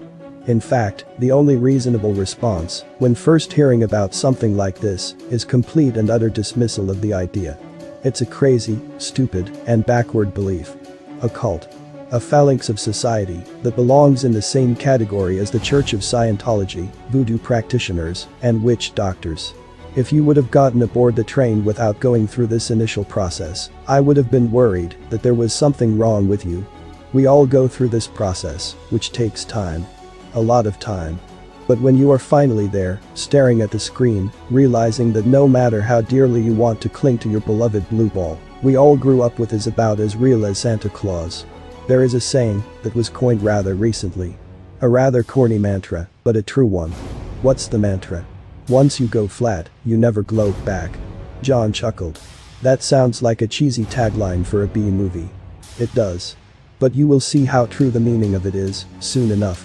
Celeste kept spinning the globe. I don't think you quite understand just how indoctrinated we are, every single one of us. Once boys and girls graduate from school and make the leap into adulthood, the question of where we live is something very few ever revisit. Those who bother are probably mainly the science geeks who want to learn more about the universe for the sake of personal trivia. The fact that we live on a sphere is so cemented and so programmed that it has become an unquestionable fact that we stand on a floating, wobbling, tilting blue ball of bendy water, hurling through infinite space. How did this come to be, do you think? Why is it heresy to question the shape of our world? A preponderance of evidence. Photographs from space. satellites. GPS. This is fairly basic stuff, said John calmly. Hardly. It's easy to succumb to the comforting idea that all those things are real, but I can assure you, everything you just mentioned are just different branches of the same mythical tree. No, the real reason why 99% of mankind believe what they believe is due to repetition. What is the first thing you see when you enter a classroom? Any classroom, at any given place in the world. North America, South America, Europe, Asia, Africa, Oceania, it matters not. John made an indifferent gesture. I don't know, a whiteboard. Benches. The periodic table hanging on the wall. True enough. But I am of course referring to this little toy, she said and handed him the globe with a determined look on her face. You saw this orb the first time, when you were but a toddler, 2 or 3 years of age at the most. At this stage, the programming takes a hold of you, as the human brain is not fully developed until the age of 25, 2 decades after you encounter the first globe. The brain of an infant is so very easily hijacked, since they don't know any better. And why would they question what the adults say? They have no reason to believe that adults are lying to them, as the concept is completely foreign altogether. Nearly lost my train of thought. Yes. This thing you now hold in your hand. You will look at this toy in one form or the other, for nearly every day of your life. If you skip school one day, no doubt will you see it pop up in movies and television shows. It's an inescapable fact that the game is rigged. We all grew up with the ball, so it's very difficult for us to unthink the ball as adults. It's an arduous process. I had not ever thought of it that way, but I suppose you're right in that sense. Had we grown up with maps depicting a flat earth in every classroom, maybe we would have grown up being more confused, said John. Deliberate or not, programming is programming. And few minds are so easily corrupted as the minds of children. The most effective way of bending a person to your will is repeating the information you want out endlessly. Eventually, they will believe it. Ask any expert in this field, and they will agree, I can guarantee you. What field would that be? Never heard of someone taking a doctorate in brainwashing young children's studies. Don't get cute with me, John. She sneered but lovingly so. Anyway, that is the primary reason. Coupled with the programming, you are also taught right from the get-go that there is no more land to be discovered on this earth. Everything has already been mapped out and measured, right down to the last puddle of mud in Tasmania. If you believe that you live on a sphere where every inch of land and sea is already discovered, well, the only logical assumption any person, young or old, with half a brain to spare, is that searching for additional lands would be a quest most futile. We are taught that there is nothing more to see, nothing more to the story, an old truth which needs to be revisited, for sure, in light of this. John looked deep into the eyes of the elegant professor and contemplated. What is going on with my life? How did I end up in circles such as these? We are taught that the belief in a flat and stationary earth is the most preposterous worldview a man can have. An archaic belief, only subscribed to by desert-wandering nomads or Neanderthals, thousands of years past. Or in more modern time, only shared by the most uneducated rabble of society, the lowest step of the pyramid. The bottom of the barrel. We were taught that the old cultures and societies were uninformed and unintelligent and that our 5 senses cannot be trusted. The key that unlocks truth's protective layers is embracing your 5 senses and crafting your worldview from there, and cast aside the old ways of just blindly following the words of men, which all 3 of us are guilty of, I am sure. You need to take a zetetic approach to these things. That is the road to enlightenment, in my opinion. I am a rare case indeed, a rogue breed in my professional field. Had you asked 1,000 colleagues of mine, only a handful would share my views. A handful, or less, at least officially. There was a documentary released a few years back, called The Principle. The producers of the film were devout Christians, who wanted to back the men of science into a corner, and convince them to spill their guts on camera about the accepted cosmology we've all been taught, and ask them to provide ample proof. What the scientists let slip is truly astounding. Many of them are quite clearly closeted geocentrists, but cannot openly admit so for obvious reasons. When the film came out, every single scientist who appeared in the movie backtracked and claimed that they had been deceived. They thought they appeared in a mainstream science documentary. Maybe they were deceived, sure. But the fact remains that they revealed what they really believe, beyond all their equations and fancy titles. They are geocentrists through and through. However, when your career is at stake, one will fight tooth and nail before publicly accepting an alternative view that opposes what your field of work relies on. In my case, the heliocentric model of the universe and all that it entails. Your ego will not allow you to question the set paradigm.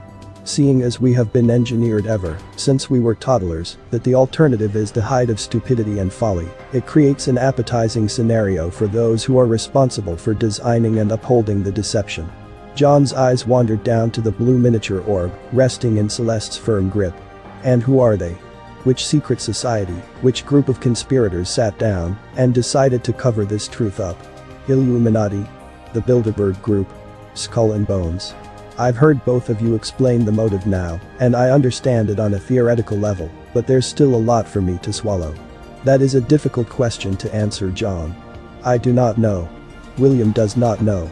I wonder if we will ever know. But if I were to venture a guess, I would say, ordinary people. Human beings like you and I, and they are upholding this for the greater good. I would imagine that the players who run the show do not gather in a dank, murky basement every night performing blood rituals, nor do they worship heathen gods.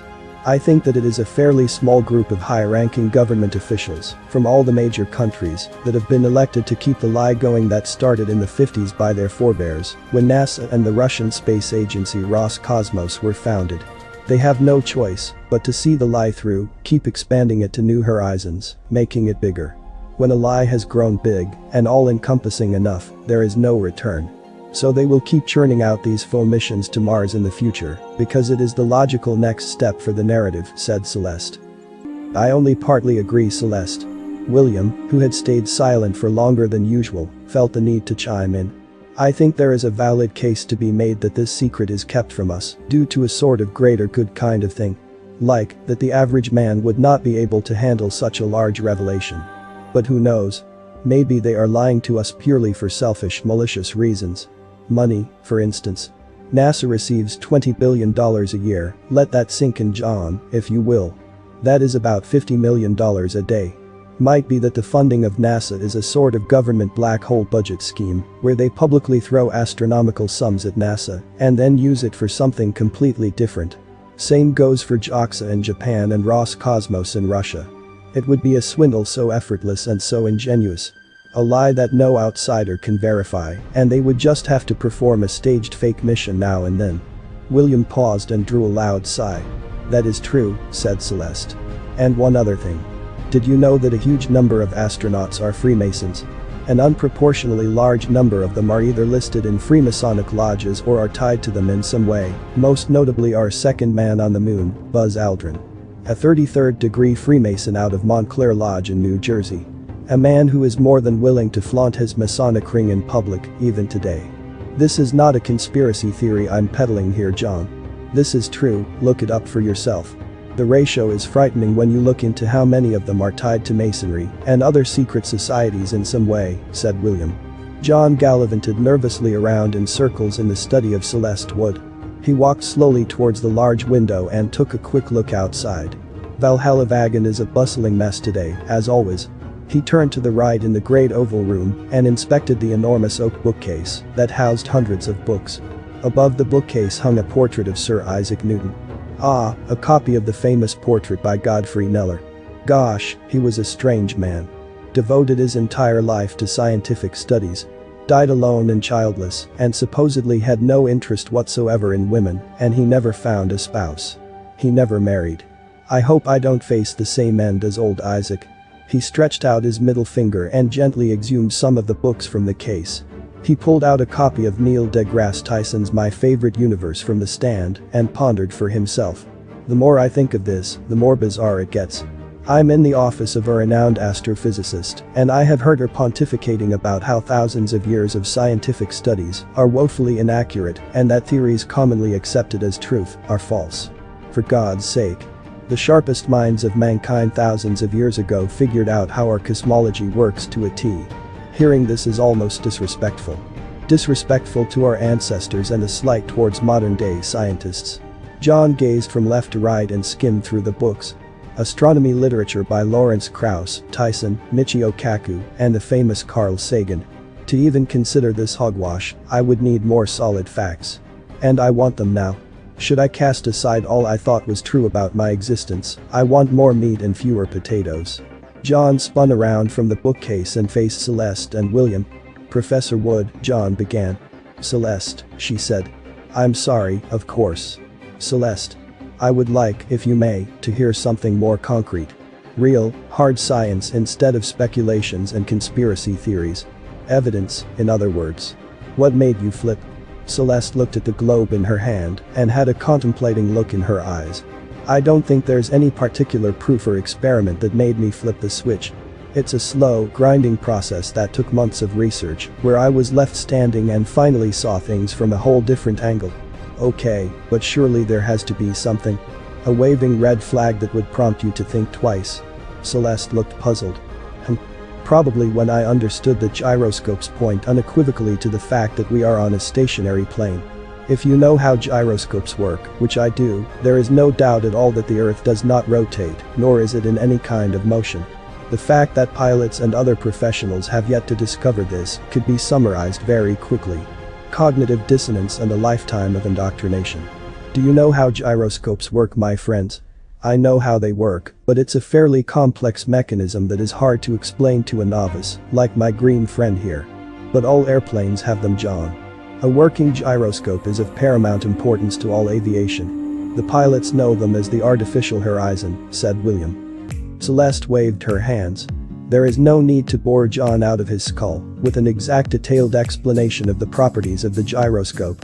There are more concrete examples than the gyroscope when it comes to this example that should make the most skeptical think twice.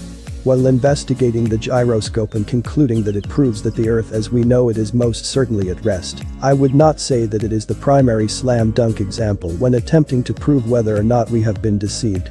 The gimbal on the gyroscope ought to roll backwards when flying over a rotating sphere. But it doesn't, ever. We are not standing on a spinning disco ball, John, said William.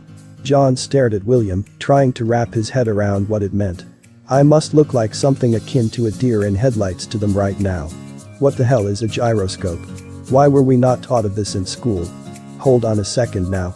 John thought he could steer the conversation to more familiar, easily digestible territories. He paused for a second and remembered his trusted Samsung Galaxy phone and pulled it out his pocket and showed it to them.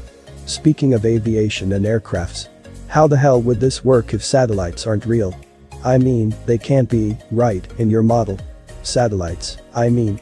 You guys think that orbiting satellites in space is a hoax, am I correct? You are correct. We do not believe in satellites. Nor do we believe in space, said Celeste. Space may be the final frontier, but it's made in a Hollywood basement. The Red Hot Chili Peppers knew their stuff, said William. John rolled his eyes. And the answer you are searching for is called triangulation. Let me guess. You are wondering about how GPS could possibly work without satellites in space, asked Celeste. John nodded. I thought you might. Have you ever seen the enormous radio towers across this country? They are scattered everywhere, and not only in Sweden, mind you. Everywhere in the civilized world will you find these towers. The whole thing is ground-based.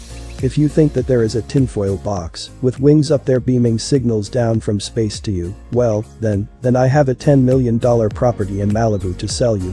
No, sir. And even without the towers, there are underwater sea cables connected between every continent in the world. I bet you didn't know that, did you? Antarctica not included, of course. Right, because that's where your little ice wall is, I know, guarded by those pesky penguins. Those ferocious beasts. Celeste was not amused by his jest, so John decided it would be prudent to tread lightly from now on and stick to the topic at hand. What about satellite TV? Direct TV, and so forth. Everyone knows that the satellite dish needs to be pointed up toward space, angled directly at the satellite up there. This cannot be denied. It's self-evident. I remember very clearly many years ago, back when my dad climbed up the roof of our summer cottage and installed the parabola antenna while I was down below and checked the television to see if it worked or not. The slightest tilt my father caused up there and the screen would black out. John smiled confidently. How will this pair of brainiacs explain this one? William removed his glasses and polished them gently with his shirt and spoke. Think carefully now, John. Try to thrust yourself back into the very memory you retold to us just now. Was the satellite dish pointed up to what we have been taught is space, or was it tilted only slightly upwards, or was it perhaps even perpendicular? John obeyed and closed his eyes. He thought back of the days with his parents at the summer cottage at Varmdo. He remembered almost everything. The golfing, walking through the forest at autumn scavenging for mushrooms, the fishing, the bathing. The angle of the parabola dish was aimed was not among those memories. I haven't got a clue, John confessed. If you had a clue, you would remember that they are in fact tilted. They are never angled directly up towards space. They are all aimed at something ground-based, most likely a nearby radio tower. Look it up yourself. Drive through any neighborhood and look at the roofs of any given villa. Thanks, but I have better things to do than going on a wild goose chase, looking for parabola antennas in unknown neighborhoods. John paused and said nothing for a moment that seemed to last forever. But why? Why would the people providing satellite TV be in on the greatest conspiracy in the history of mankind? Don't you understand how ridiculous it sounds? You still haven't got it, have you? They are not in on it. William sounded almost angry for once. They are not in on it. Very few people are. The reason why this deception is so ingenious is because of that very fact. A large percentage of those who indirectly or directly perpetrate the fraud are completely unaware of it. They are simply completely indoctrinated and under the same spell as all of us. Think of all the pilots who fly thousands of feet above ground daily, but have never even thought to question what they are actually flying over, despite being able to see for miles and miles ahead in all directions from their cockpit windows. They think they see a curve because they expect it to be there, not because there is a curve. Like we have said a million times before, John, it's all about the programming. It's the same scenario with the satellite dish engineer who installs your DirecTV. Naturally, he thinks that he is aiming the dish towards an imaginary object floating above in the thermosphere at 2000 degrees Celsius. William's barrage of words made John speechless, so he continued. You have to understand, John, that everything's split into separate departments. It's called compartmentalization. By compartmentalizing all the different subsections within NASA, the moon landings were so brilliantly faked. Some ignorant debunkers seem to slumber under the illusion that for the Apollo program to be a hoax, thousands of people would have to be in on it. Everyone at NASA, from the low-paid wrench turners, the engineers and the technicians, all the way to the top with the director himself pulling the strings of all these people. This assumption, according to us, could not be further from the truth. Creating a spellbinding, believable illusion is much easier when the foot soldiers doing the dirty work are blissfully unaware of what they are partaking in. Fair points. I was just about to ask about the moon landings. John had been on the fence for some time regarding whether the 6 moon landings between 1969 and 1972 ever took place. How could Nixon possibly have made that live phone call hundreds of thousands of miles away to the moon in '69 when my phone fails to receive a signal when strolling down the park? Why did all the video footage appear to be so artificial looking, and why did the moon rocks brought home by Apollo 11 turn out to be proven fakes? Those rocks Armstrong, Aldrin, and Collins gave to the Prime Minister of the Netherlands were 100% fake, the museum that harbored the rock discovered, some 30-odd years later. They were not even rocks. Petrified wood. And all the telemetry data, they destroyed all of it. They willfully erased the telemetry data of the very first time a human being walked on a celestial body, the greatest achievement of mankind. Because of magnetic tape shortage. Something is rotten in the state of Denmark, unless there's moon trees growing there they haven't told us about. John eyed the toy globe and Celeste's lap once again. And the Van Allen belt. Don't forget the Van Allen belt. How the hell did every single astronaut emerge unscathed from passing through the deadly radiation belt that surrounds the Earth? Thanks to magic, most like. Or like Apollo astronaut Alan Bean said when they interrogated him about this on television. The Van Allen belt just wasn't discovered at the time, so I guess that makes all the sense in the world. Just about as much sense as placing a bet on Newcastle United to win this season of the Premier League would. There is no way they went. I want to believe, but I can't. At the very least, the footage is fake. That said, even if the moon landings were staged, leaping from that to the flat Earth is a bridge too far for me. Do they even believe that the moon is a sphere? Do they think it's just a projection of some sort?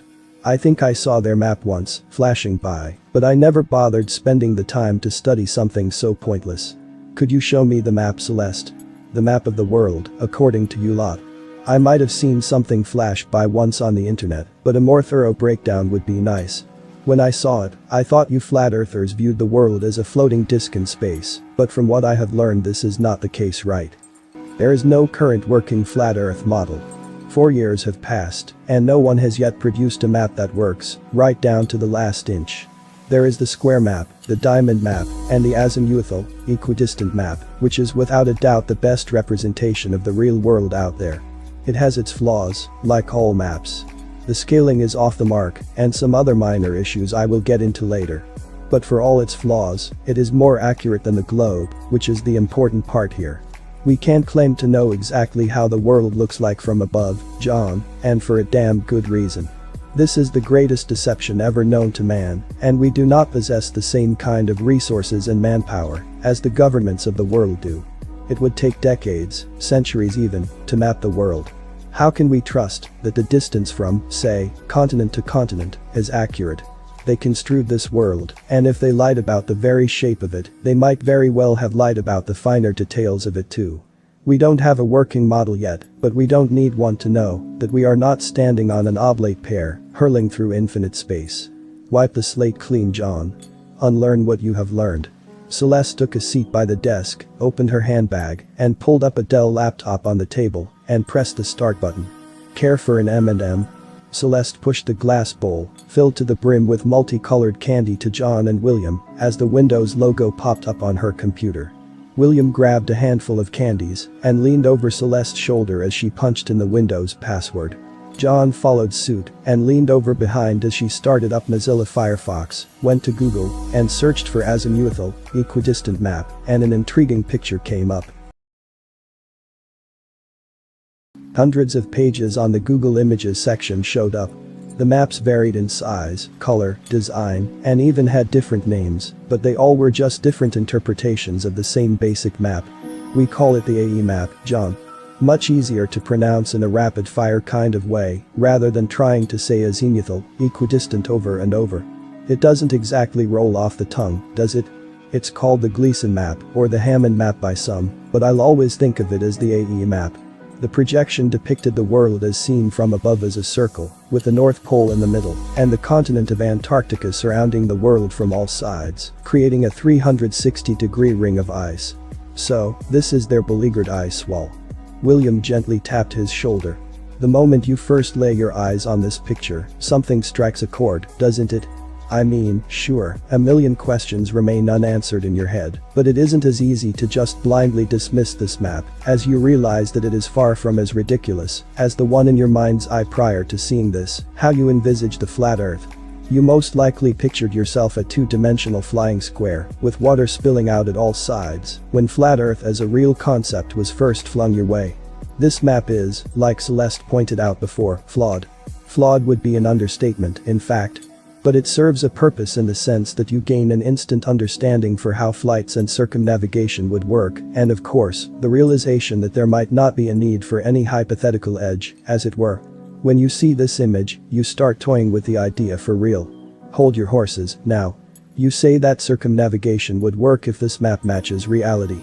If that really was the case, then that means that mariners and pilots are constantly adjusting their course, steering them to complete a full circle, if that is how circumnavigation really works. The thing is that millions of people have already circumnavigated the Earth from east to west. Let's say that you take off on a plane at the equator, in, northern Brazil. John slid his finger down the globe and placed it on the city of Manaus in Amazonia, Brazil. We decide to fly due east, in a straight line. Are you telling me that we are not going to end up where we started eventually? We will hit the Antarctic shoreline. Exactly. Celeste zoomed in on the AE map. The fact is that if you fly in any constant direction, you will hit Antarctica. Any direction. But how? As you may know, we believe that the North Pole is the magnetic center of the world. All compasses adjust to true north, and true north being the direction pointed towards the North Pole. Everything we see above in the sky revolves around it, and directly above rests the pole star, Polaris. Mainstream science places this star at a distance of approximately 433 light-years away. We believe it is just a couple of thousand miles up. It makes sense, so much sense. The Earth is all there is, John. Outer space does not exist. But your question was about navigation, not what is going on in the night sky, so let me get back to that. Celeste went to YouTube and used the search engine. Ah, that's the one. The video she clicked on depicted a man moving a magnet around on an azimuthal, equidistant projection, trying to visually show his audience how it could work. It is true that the sailor and the pilot need to adjust their course if they are to complete a circumnavigation of the world. But the adjustment is so slight that they would barely be able to tell. You probably think that they would have to constantly steer their craft one way or the other, lest they end up somewhere completely off course. They would not. Like I said, the compass will always point towards true north, so as the vessel travels in a straight line, the compass will adjust to what is north from where you are. The magnetic field of the Earth just makes far more sense on a stationary plane versus a spinning globe. If you fly east of Amazonia, the needle in the compass will swing from its initial position, and you will have to follow that heading if you want to end up where you intended to. However, if you were to ignore the compass and just travel in a straight line if you are so able, you will eventually wind up in the south and run into Antarctica after a long arduous voyage, no doubt. Same goes for traveling west, naturally. It's a bit tricky to visualize in your head without the AE map, is it not? A bit, but I think I get it now. Also, William chimed in from behind. Have you ever thought of the fact that an aircraft flying over a sphere would have to constantly dip their nose downwards to adjust for the curvature drop of the Earth? Sure, the Earth is massive in size and mass, but it is not that huge. There would absolutely be a remarkable curvature drop downwards if you were to fly a jet at a level altitude. If not, you would just eventually fly out to what we were told is outer space, although airplanes cap out at an altitude way below the Kármán line, of course, but we're just talking metaphysical theories here, so bear with me. It would have to dip its nose downwards after, at the very least, an hour or two. The Globers say the reason why pilots don't have to adjust for curvature is because the magic of gravity keeps the airplane at a level altitude, which is just absolute unproven hogwash. That is correct, William. John, if you were to hop on a plane from Stockholm down to Sydney, Australia, do you really think that the aircraft would reach its destination without course correction? You are literally flying from one pole to the other, well, almost, anyway. The curvature drop between Stockholm and Sydney is just gargantuan in terms of numbers. How do you know that the pilots don't compensate for curvature? It's widely known that they don't. Pilots use a so-called artificial horizon, a tool specifically designed to help the pilots fly at a level altitude. The artificial horizon is a gyroscope of sorts, and it is tailor-made for flight over a non-rotating flat surface. I asked the pilot myself when I flew to Gothenburg 6 months ago, and he confirmed everything I just said. What brought you to Gothenburg, Celeste? Said William curiously. I went there along with 2 other colleagues, Dr. Gunnell and Dr. Stearman, to guest speak at a science conference. The only memorable part of Gothenburg was being persuaded into trying mackerel for lunch. Woeful. Yes, Gothenburg is a cesspool, but that is not important right now. John was eager to continue with the discussion and had no desire of wasting time with unrelated distractions. I have an actual astrophysicist here, right in front of me. That does not happen often. Time to fire on all my cylinders and see how they deal with it. I could buy circumnavigation working. But how would the sun and the moon work on a plane? Why do we have time zones? If the sun is small and circles over the Earth, why would it ever set? I mean, the sun is clearly falling away from us due to the rotation of the Earth, and when it is setting it is blocked by the curvature of the Earth. Even if the sun is traveling away from you, it would still be visible, and at no point would there be night. Hang on a minute, you knew that the archaic globe proof of ships going over the horizon is a question of perspective, so how could you not have made the similar connection with something so basic as time zones and sunrise and sunsets? I haven't had the time to dissect a theory that has been dead and buried for millennia, only now exhumed by stoners and free thinkers like yourself. John breathed heavily. Okay. So how does it work? Celeste opened a new YouTube video that depicted a computer simulation of the celestial bodies over a flat Earth. Your first mistake is making the assumption that the sun is a gargantuan nuclear star, so massive in size that it is simply incomprehensible for the human mind to process. 1,000,000 times the size of Earth and 93 million miles away, which is what they teach our children in school. In reality, the sun is something else entirely, judging by its properties, and it is much smaller and closer. We cannot claim to know exactly what the sun is or how it works down to a T, but what can be told just from observation alone is that it could not possibly be a flaming ball of fire and plasma as mainstream science claims it is. The heat it radiates is most certainly electromagnetic in nature. Just think about it, we are meant to believe that the huge fluctuations in temperature during the day is caused by our planet being slightly further away from an object 93 million miles away, that a slight axial tilt is the difference between an area being engulfed in smoldering heat and the other area adjacent to frozen tundra. Preposterous. It makes so much more sense if the sun is local and its rays are the most potent when the sun is at its zenith. There is enough proof in my mind to claim that the entire universe, as we know it, is electrical rather than gravitational. Something that proponents for the electric universe theory, like Wallace Thornhill's Thunderbolts project, long have postulated. Even though those people do not subscribe to the flat earth theory, she said. John looked outside the window and gazed up to the blue sky. So many theories out there, he said wistfully. There are indeed. So many different, alternative theories to the commonly accepted heliocentric model of the universe. They all have varying models and explanations, but it stems from the same uncomfortable well of truth. That the accepted model is so easy to poke holes in, as all houses built upon lies tend to be.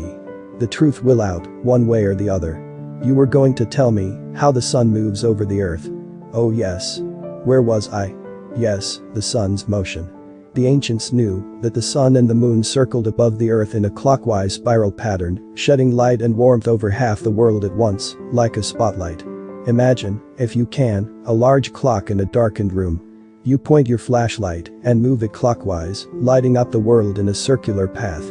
The night portion of the earth is simply the area where the spotlight we know as the sun is not presently cruising over. But why would the sun set? Even if the sun is much smaller in diameter and angular resolution, it would still never truly vanish, right? No, John. Pay attention. William was frantic. Easy, William. He's hardly the first person who is unaware of how perspective and our eyesight works. Celeste opened a new tab on Firefox, wrote something on the keyboard, and turned over to John. Take a look at this picture. As you can see, the parallel lines converge at the vanishing point in this image. Now, picture the same concept, only with our sun. The sun rises and sets due to what you have familiarized yourself with already, perspective. When the sun sets from our point of view, it is not setting due to our earth falling away from the sun until our half of the ball is on the dark side of earth, the non-illuminated half of the globe. The sun vanishes from our eyes because at a certain point, the sun is just simply too far away from us to see. Our eyes have very limited field of vision, and when it is cruised very far away, you no longer see it. This piece of information is crucial, John. It is also the reason as to why we cannot see landmasses infinitely far away, as if you would try to see the coast of Portugal from the east coast of the United States. Nor would you be able to lay your eyes on Mount Everest from Sweden, no matter how strong your telescope or high-powered zoom camera may be. While optics can see a lot further than our eyes, there is still too much moisture in the air, blocking the view in the case of such extreme distances. Atmospheric distortion, refraction, haze, mist, and so on. This is becoming rather eerie.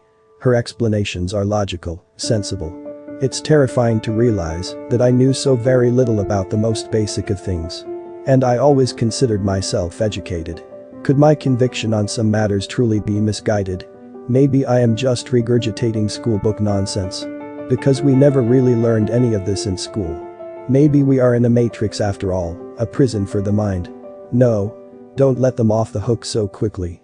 I'll fire the whole round before caving into this. I have to concede that your explanation of this was not nearly as cringe-worthy as I had expected. So, the sun and the moon travel in perfect circles over the earth, forming a yin and yang sort of symbiosis. Not quite. The sun and the moon move in an elliptical path over the earth, clockwise. Their speed varies. The sun is much faster. The sun circles widen exponentially as it travels toward the southern hemisphere, which is the cause of the seasons.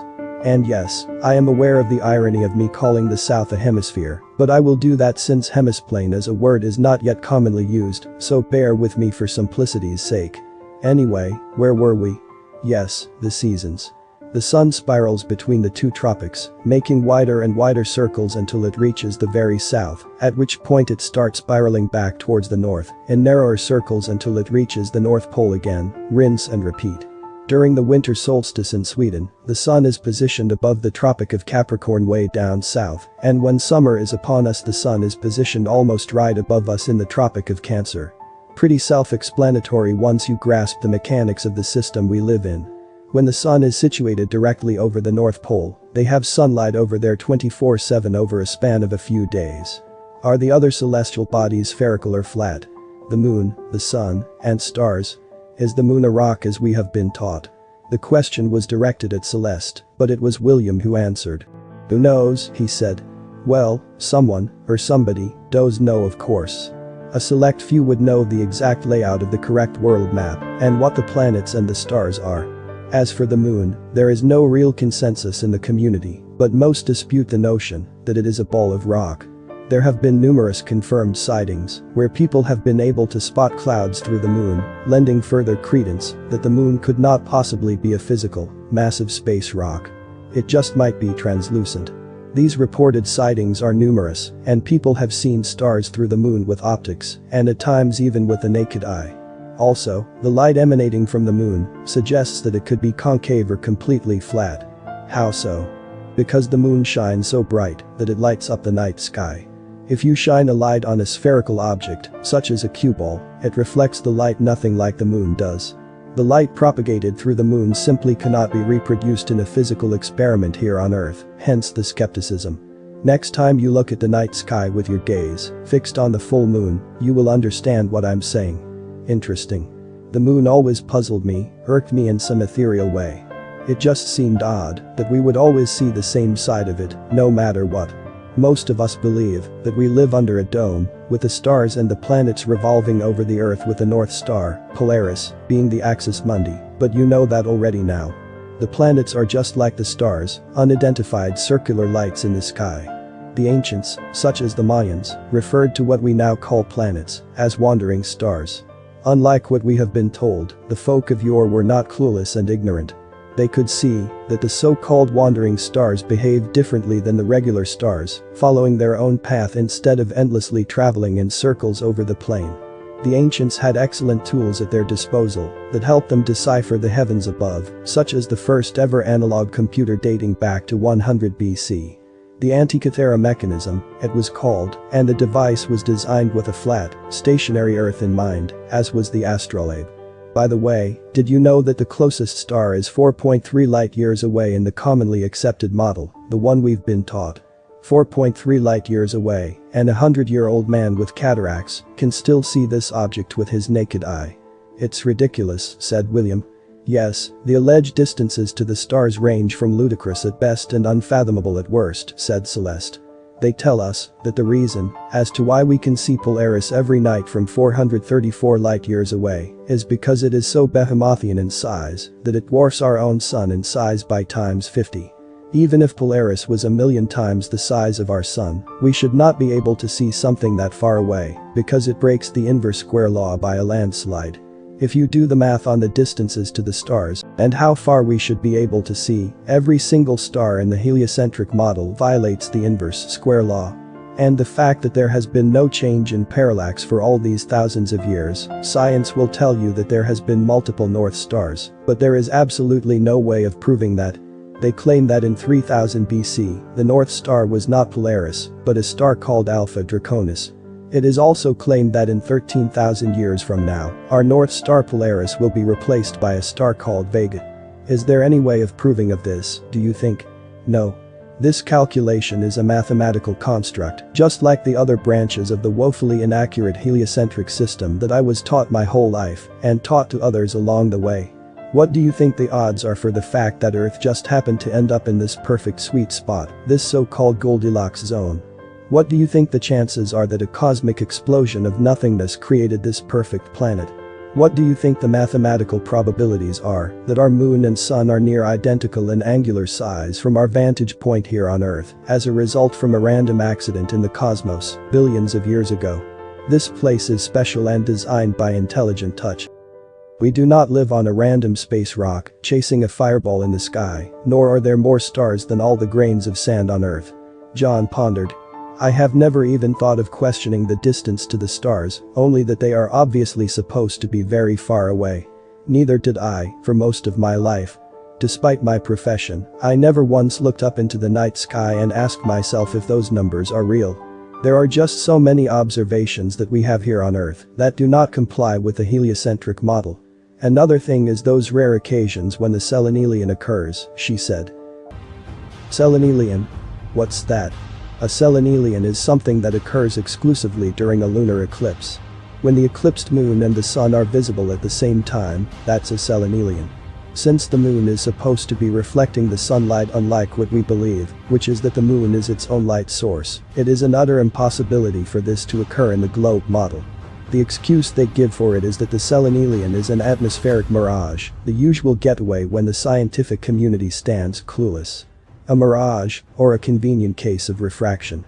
Sometimes they merge the two excuses together, which just makes it even easier to pick apart for someone with half a brain to spare. I don't know about the selenelian, but it is glaringly obvious that we can see way too far if we lived on a ball. The long-range sightings that can be seen almost daily, like seeing the Toronto skyline over Lake Michigan from Detroit.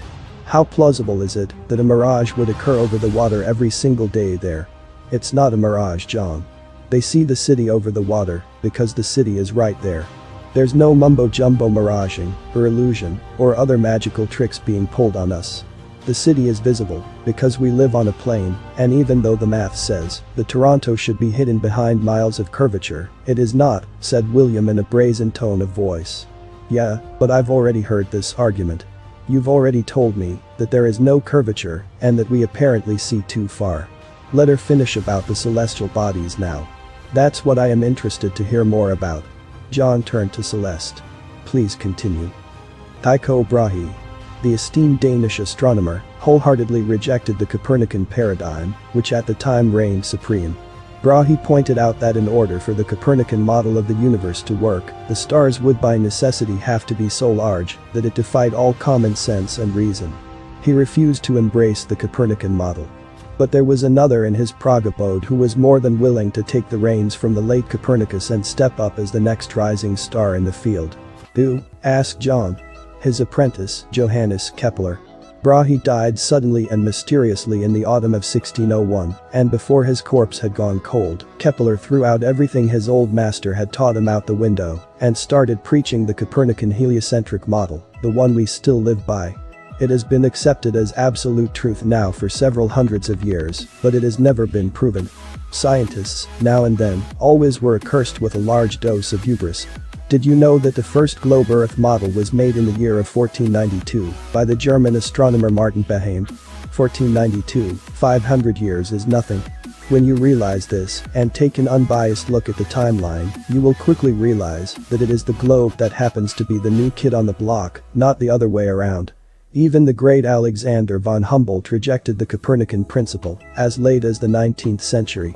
The room grew silent as the three looked at one another, as if each person was expecting someone other than themselves to continue.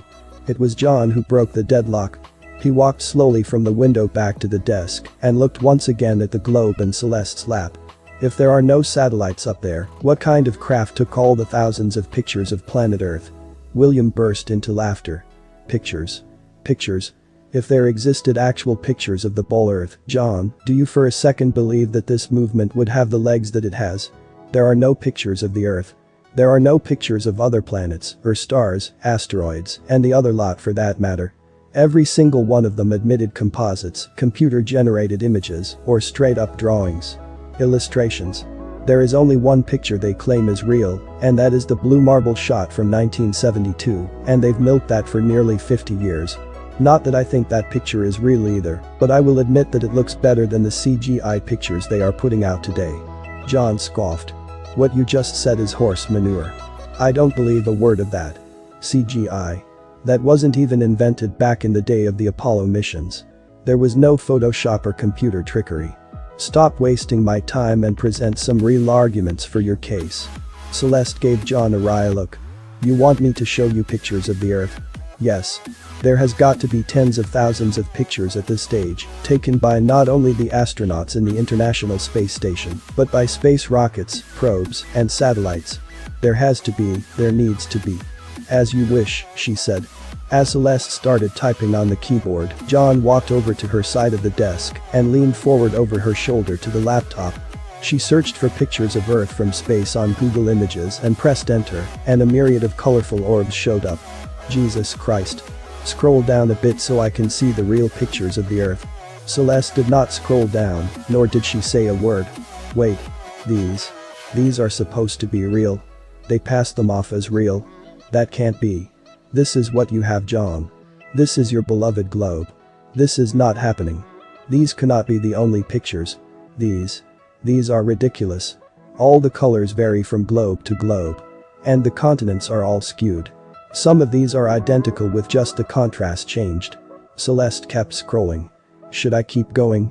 You won't find anything more realistic deeper down this rabbit hole, believe me. The globe is about as real as the Loch Ness Monster, about as factual as Santa Claus, said William. Not a bad analogy, William. The difference is that adults no longer believe in Santa Claus once they reach a certain age.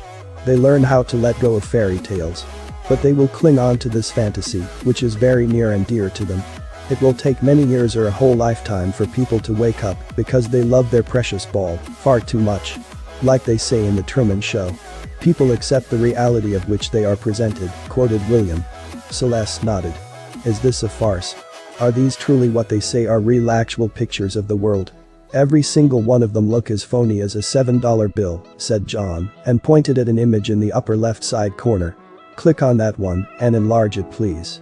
Celeste obliged. Here is the iconic big blue marble from 2012, said Celeste and clicked on the link, which directed her browser to the NASA web page.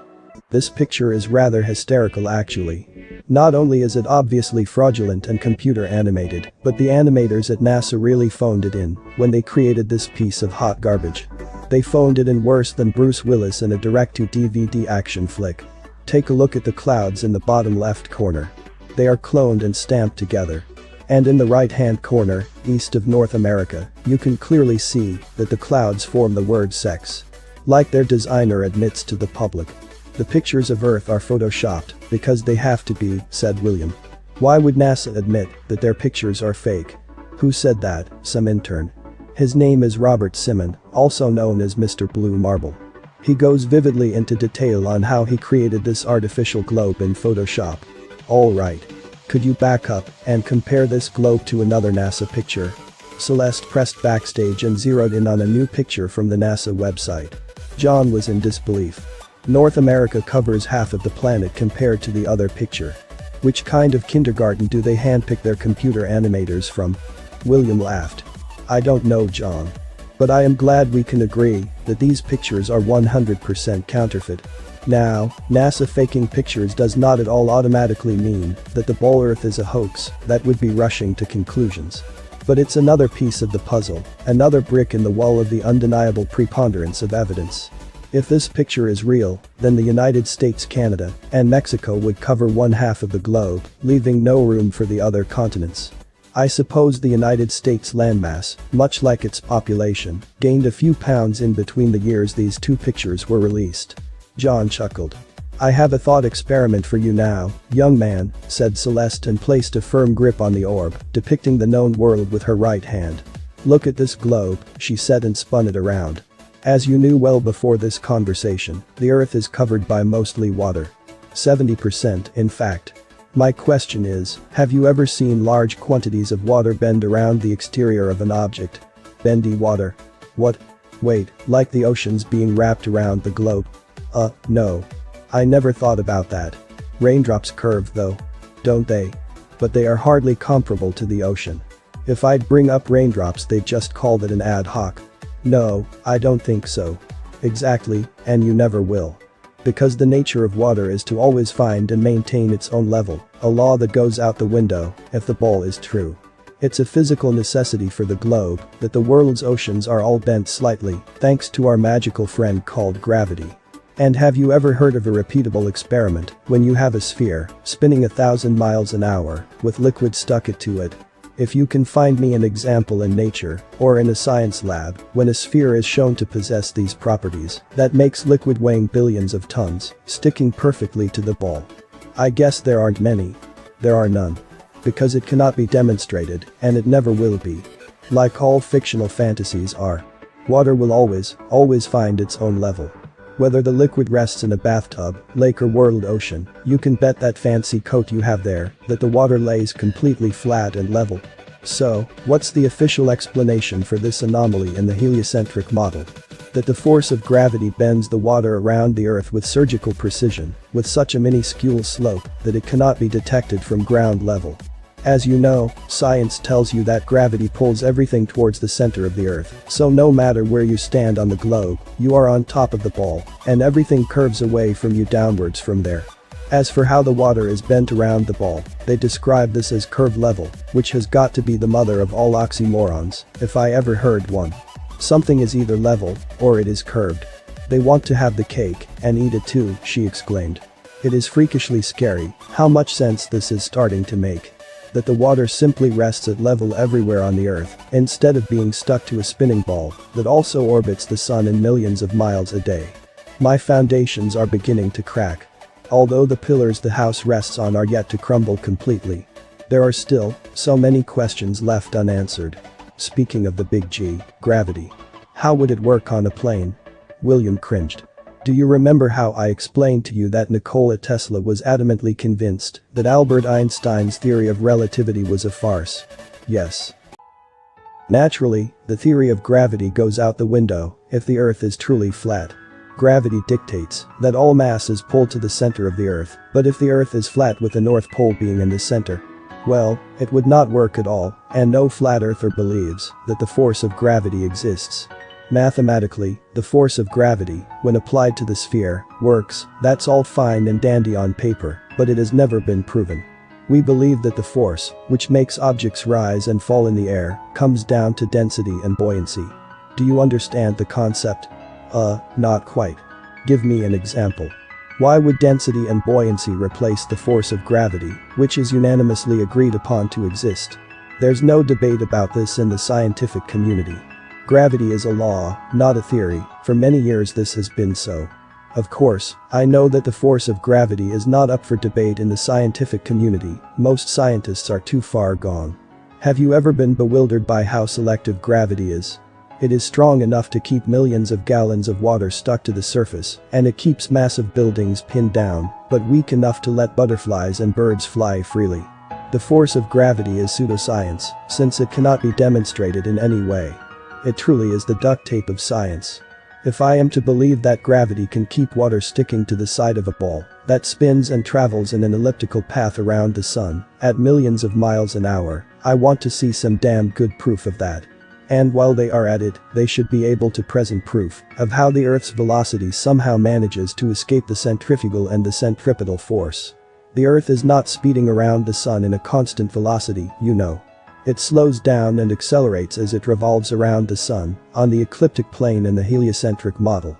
Again, how does density and buoyancy work then? It's very simple. The reason why something dense, like a rock, will fall to the ground when dropped is because the item in question is denser than the air surrounding it. But if you fill a balloon with helium, it will rise upwards thanks to buoyancy. The helium in the balloon is less dense than the air, therefore it rises up.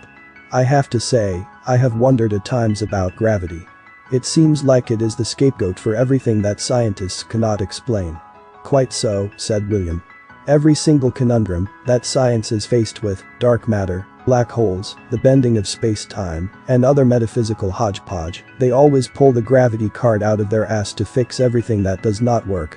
The only experiment ever claimed to have proven the force of gravity is the Cavendish experiment from the late 18th century, when Henry Cavendish from the Royal Institution in London made a woeful attempt at proving the force of gravity by hanging a few lead balls in his backyard shed. He spun them around for a few minutes and then declared to the world that he had found proof that mass attracts mass. This experiment, by today's standards, is of course easily dismissed. It cannot be reproduced, but the proponents of the doctrine of the sphere will still tout it as a pillar of their belief. The doctrine of the sphere? Your name-calling of the average person's belief is getting saltier by the minute. I thought it was rather clever a name myself, said William and smirked. Anyway, multiple experiments debunked the force of gravity and the alleged motion of the Earth. The Michelson-Morley experiment, the Michelson-Gale experiment, the Soniac experiment, and the test that went on to be called Airy's failure all failed to prove the assumed notion that the Earth was in motion. Every single one of these experiments proved this, even though they did not draw such conclusions at the time, and they were all performed for different reasons. The Michelson-Morley experiment was not performed to test if the motion of the Earth could be detected, but to find out if the luminiferous ether, which scientists of that day believed, existed. It did not, and so Einstein came onto the stage and simply eliminated the ether a couple of years later, but that is another fiver. What's the luminiferous ether? Asked John. It was something of a consensus in the scientific community in the late 1800s that the propagation of light was explained by a medium they referred to as the ether, like William just said, Celeste explained. Albert Michelson and Edward Morley performed their experiment and found to their surprise that there was not a trace of evidence that the ether even existed. What they did not realize is that they also proved that the Earth is not in motion. While they did not latch on to this discovery at the time, we certainly have now. I wager you were never taught of these experiments in school. Am I close to the mark? Am I in the vicinity nearby, or even closer? I wager it's much more likely that you were taught of the Foucault's pendulum and how that device somehow proved that the Earth is in constant motion. Even if it is true that Leon Foucault claimed to have picked up a 15-degree drift during his heyday, any such detected motion could be chalked up as something else. Like the ether. The Foucault pendulum also malfunctions during eclipses, which the scientific community currently are at a loss for an explanation for. It's called the Alice effect.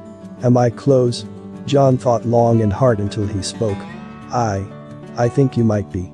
Now, high school was 10 or 15 years ago for me, but I don't remember us being presented with any sort of evidence in favor of or against the sphere. As far as I remember, the curriculum was pretty much this. You're on a giant ball, and Columbus proved it when he crossed the Atlantic and went ashore on the North American continent. And beneath us there are different layers of the Earth, with a molten core at its center. We were never taught to my knowledge that there was still debate going on as recent as just 100 or 200 years ago, whether we live on a plane or a planet. William nodded. The molten core allegedly consisting of iron and nickel. Funny how in the real world, those metals lose their magnetic properties when melted. But in the case of the Earth, these melted metals somehow produce Earth's magnetic field. Once again, it's a story. Theoretical unfalsifiable pseudoscience. We read it in textbooks and accepted it as gospel. Along with the rest of the carefully engineered government narrative. And then we regurgitate it in school tests and pass it along to the next generation. My brain is starting to overheat. I don't even know what to say right now.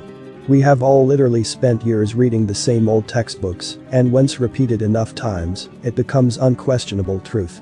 Even now, as I have woken up from my slumber, I still catch myself thinking in heliocentric terms. I remind myself to trust my own senses, first and foremost. Oh, and John, since we talked about the alleged motion of the Earth. The proofs we are presented with currently is absolute nonsense, like the Coriolis effect. Neil deGrasse Tyson claims that snipers and football players are forced to adjust for the motion of the Earth when they fire a bullet or kick the ball, which is patently absurd. Ask any sniper or athlete. Do you think they adjust for some imaginary force when they throw or kick a ball?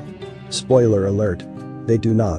Do you know which famed scholar once went on record saying, "Oh God, it's one of your quotes again"? Yeah. Guilty as charged. The quote is as follows. Yes. I have come to believe that the motion of the Earth cannot be detected by any experiment. Mike Tyson just after he got knocked out real hard or after his 9th brandy at the same boxing after party. Close, but no cigar. Albert Einstein said this at a conference in Kyoto, Japan. 1922 was the year, I believe. Mind you, I am not making this up. The poster boy of modern science, sculptor of the theory of relativity, and chosen by Time magazine as the man of the century, said this point blank. No wonder Tesla rejected his theories, the guy just didn't have a clue what he was talking about. Nikola Tesla was the real deal, the true genius. And it's only now after many decades when he is starting to get the posthumous credit he deserves. He was a man before his time in every sense of the word, discarded as a madman by those too limited to recognize his vision for the future. John was baffled. Is that real? He really said that? Are you sure this quote isn't just something you read on the internet that an overexcited flat earther cherry-picked? More than once have I gotten outfoxed by savvy liars on the internet. Just saying. William did not flinch. He really said so. That's crazy. John wandered around and nervously fingered the astrophysics books he went to look at just before. He walked off to the window and looked up the sky, which had blackened considerably before his eyes. Gosh, the sun sets quickly this time of year. Or have we been in this study for multiple hours? I can't even tell any longer. As John gazed up the starry skies, a blinking object flashed up above. A pale red and green light faded in and out. An airplane. He spun around and addressed them both. Where do all the rockets go? The ones launched by NASA, SpaceX, and the rest. If this is true? Celeste smiled. Where do they go indeed? Let's just say that the only thing NASA ever sent to space is your imagination. What do you mean? That you should pay attention next time you view footage of a rocket launch, whether it is from NASA, Roscosmos, JAXA, SpaceX, or any other space agency. If you look closely, when the rocket is airbound, you will notice that its trajectory is not vertical, as you would expect. The rockets always arc in a parabolic curve. The rocket dips slowly until its course is completely horizontal and poof. Out of sight. Where indeed? Davy Jones' locker would be my best guess. I know this is very hard to absorb, but those rockets do not reach outer space. They make sure that the rockets are launched out of sight, at which point they simply land the craft somewhere far away from prying eyes in the Atlantic Ocean, next to Cape Canaveral. Every NASA launch the past 60 years follows this same pattern. If you don't believe me, watch the videos yourself. You're telling me that every rocket, satellite, and probe ever launched have been purposely crashed in the ocean? All part of a grand plan, a generation-spanning deliberate ruse? That is exactly what I am saying. The Atlantic Ocean is NASA's very own dumpster. A cemetery, a graveyard for 60 years, reserved for their fake rockets, she said. John was numb at this point. That's an insane theory, he exclaimed without conviction in his voice. I should be upset by this onslaught of incessant lunacy. But can I really dismiss this without looking into it further? I can't. I'll do my research. Celeste walked up to him gently and gave him a pat on the shoulder. It is insane, for sure. But once in a blue moon, there is that one rare occasion when the truth leads you places that at first sight looks like the craziest thing you have ever seen. We were all deceived, all of us. Once you start going down this rabbit hole, there is no way out. You will be inclined to go deeper down the cavern, wherever it takes you. And where will it take me, said John. You will have to come to that conclusion yourself.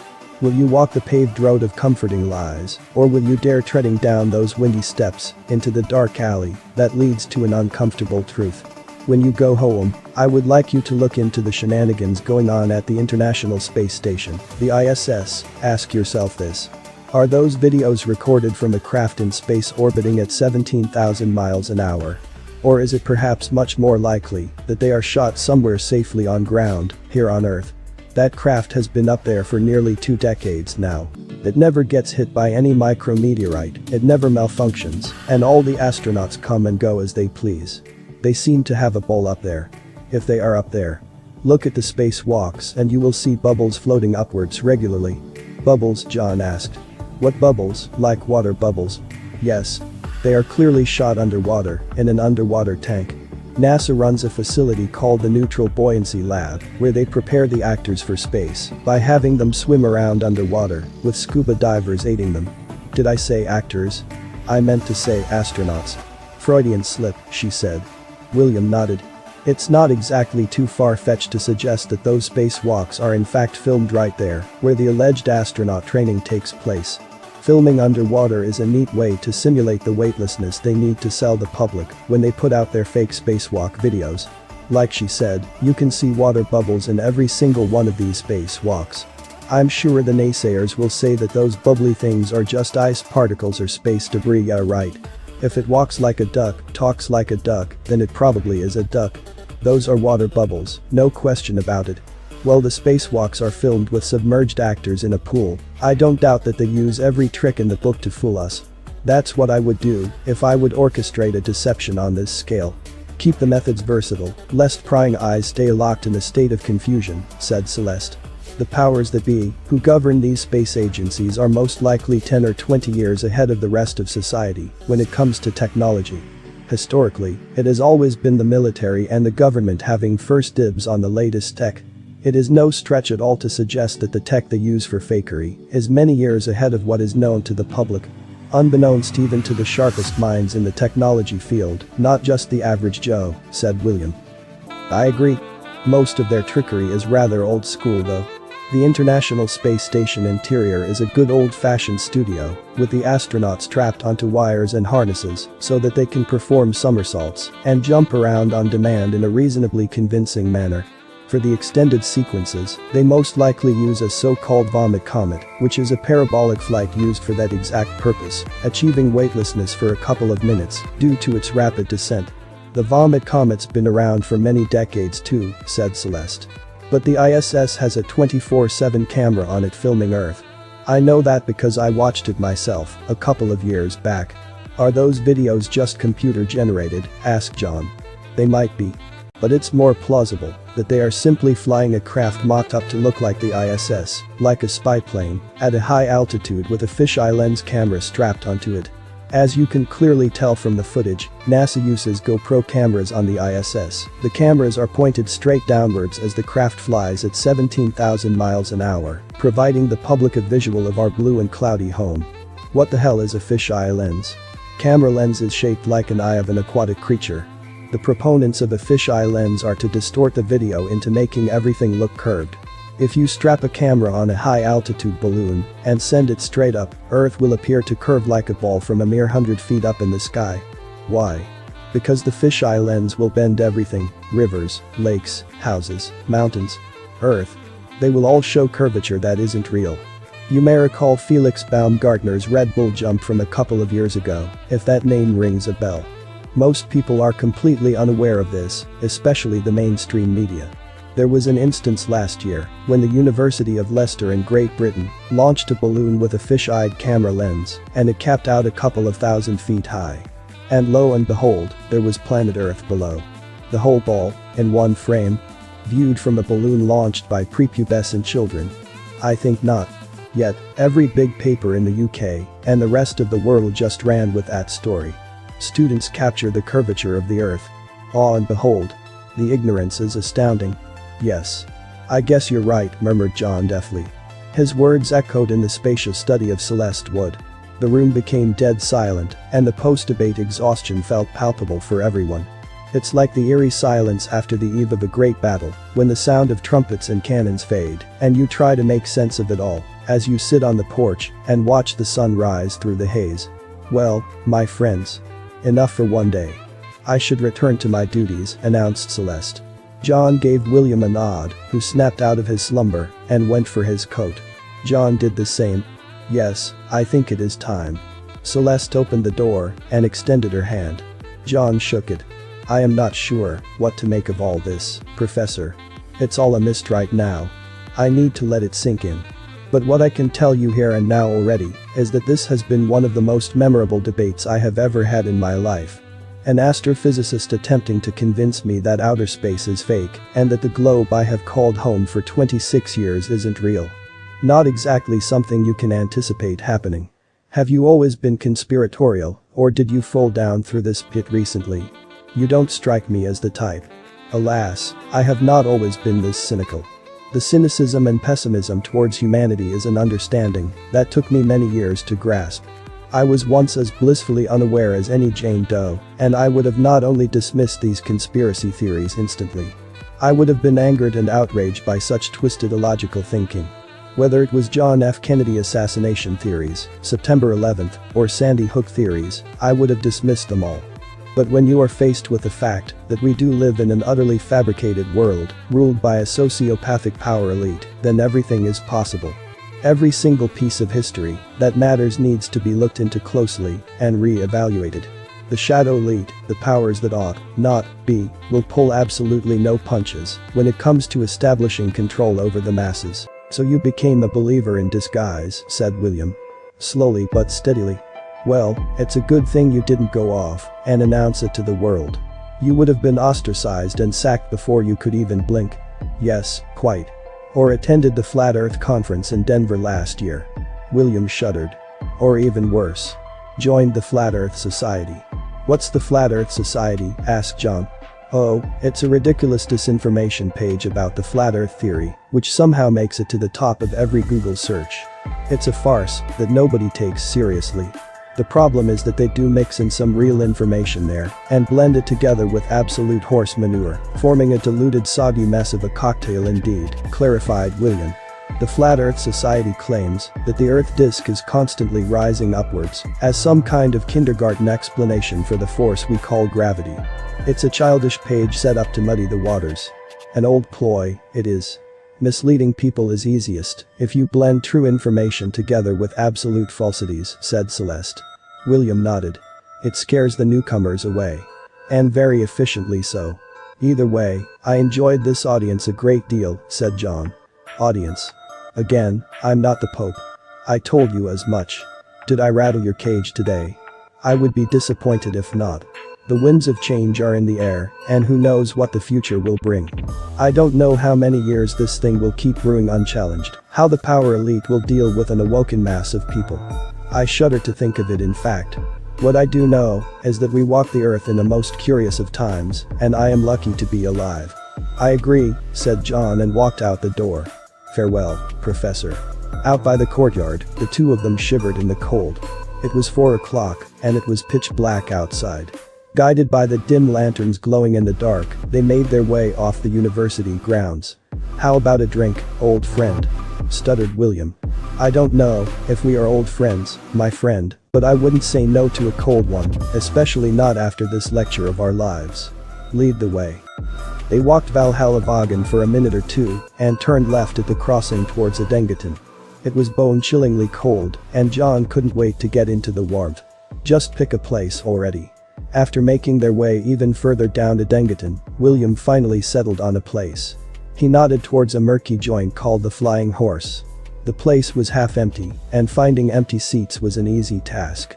A jazz song was playing deftly in the gloomy locale, and the bartender didn't even look them in the eyes as they ordered 2 large India Pale Ales. There's more cheer in a graveyard. William took a large sip of the beer and breathed a sigh of relief. A warm place, at last. I guess we'll live to fight another day. A few more minutes out there, and I would have keeled over with hypothermia. John made an approving gesture. I will never understand why our ancestors settled down up here instead of just going south. Why did they not set up shop in France or Spain? They must have come here at summertime, which deceived them.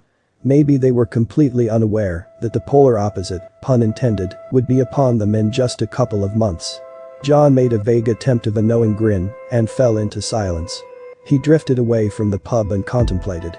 His mind wandered back to the study of Celeste Wood. Where are we? Where are we, and where did we come from? I had never thought of that until I got caught up in this. How do we really know what's underneath our feet, thousands of miles below? Clever as a fox, wasn't she? Professor Wood, said William. Yes, I am still shaken up by the whole ordeal. And it's Celeste. She wanted us to call her Celeste. I know. I thought of something she told me, at the end. Celeste. What did she tell you? You had already walked out of the room. Before she bade us farewell, she halted me on the doorstep. Yes, and? What did she say? They are the few, and we are the many. But we cannot reshape this world until it is unequivocally proven. Until then, the sheep will stay dormant, and the deception will continue. Someone needs to wake them up. Interesting. Well, I can see her point. If the earth is truly flat, then maybe what this movement would need is something game-changing that rocks the status quo. Because until then, my friend, the population of Earth will continue dismissing this movement, however large it may grow. The vast majority, anyway, said John. What you just said.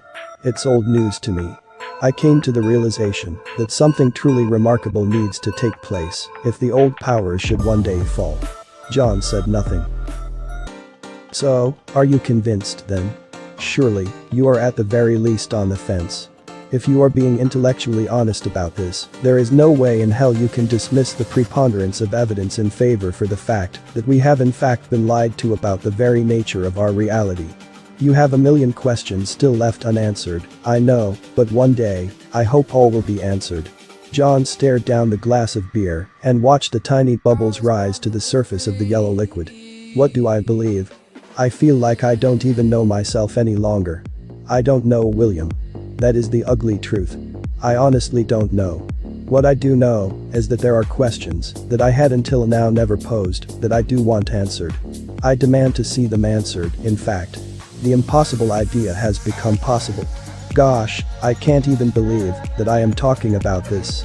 The most notorious idea ever conceived, the most hated, ridiculed worldview a person might have. But here I am, lost in the maelstrom. The earth might just be flat. Jesus. But I still cling on to the hope that there could be another reason as to why they are deceiving us. I hope the earth is a sphere. Oh, I hope so too. And I would gladly go back to the globe if presented with undeniable evidence in favor of the ball. If a moment like that would emerge, I would have to accept reality and confess that I was wrong. I am not in this game to be intellectually dishonest, nor do I have some kind of urge for being contrarian. Maybe just a little bit though. What do you mean? Asked William. There might be a sliver of truth to the notion that you like being a contrarian, that you cherish the feeling of being special, said John with a hint of a smile. Maybe a sliver. But like I said, I am not in this game for that. I want the truth. And I'm glad you refer to the earth as a sphere, and not round, which the imbeciles do. The fact that supposed geniuses like Tyson, Cox, and Kaku refer to the earth as round is embarrassing. An item can be both round and flat at the same time. However, those are just semantics and pesky nitpickings.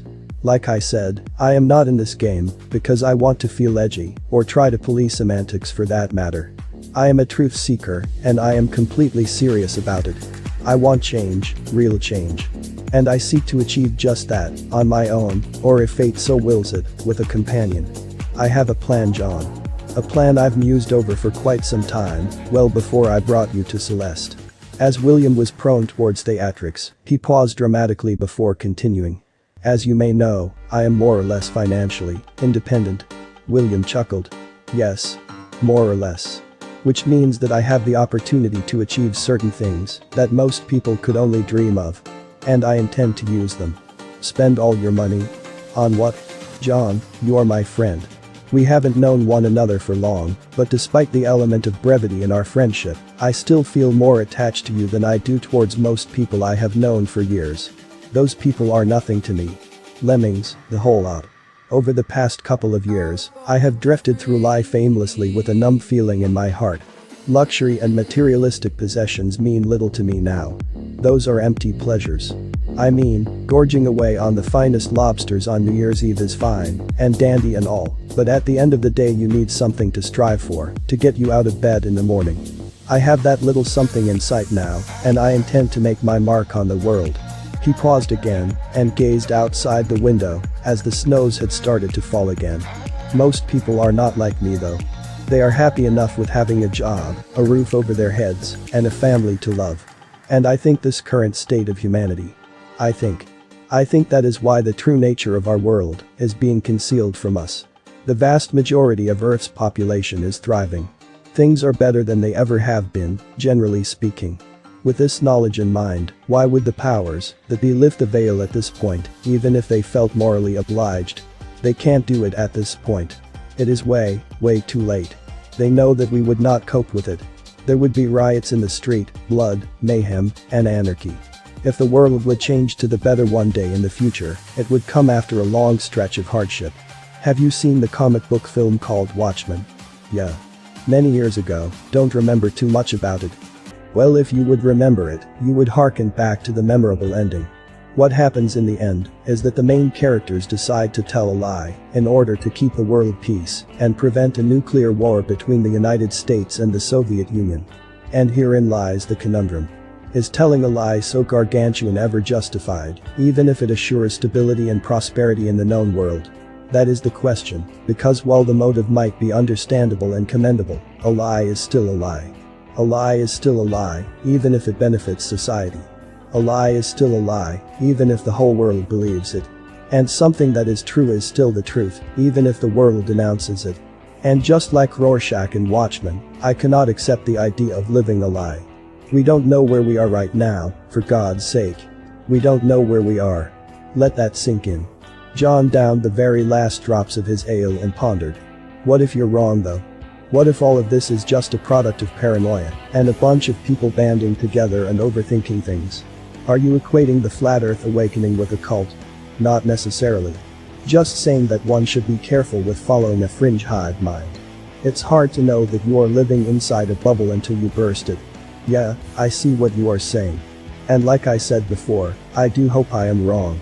But I know better, and you should too. Come on man. After what you just heard from her. Do you really think we are spinning and cruising around at these insane speeds they are telling us, when we are sitting here drinking our beers without a care in the world? Do you really think that it is a mere happenstance that there are no real pictures of Earth?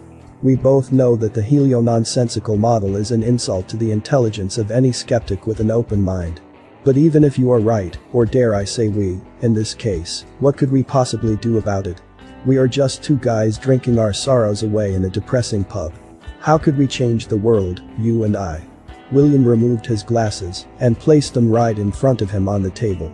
By launching the most daunting expedition in modern history, beyond all hope or reason. If successful, we will be remembered for years to come. But it is not glory or fame that should guide us through our lofty quest. It is the thirst of knowledge, the search for truth. And right here and now, this is what every fiber in my body is telling me is the right thing to do. To prove, unquestionably, that the earth is created by intelligent design, and that we are not a speck of dust on a road to nowhere, lost in the empty sea called infinite space. John was dazzled by his grandiose way with words, and yet puzzled about what he really meant. How in God's name could we ever prove such a thing? William now stared in his eyes as intensely as any man could.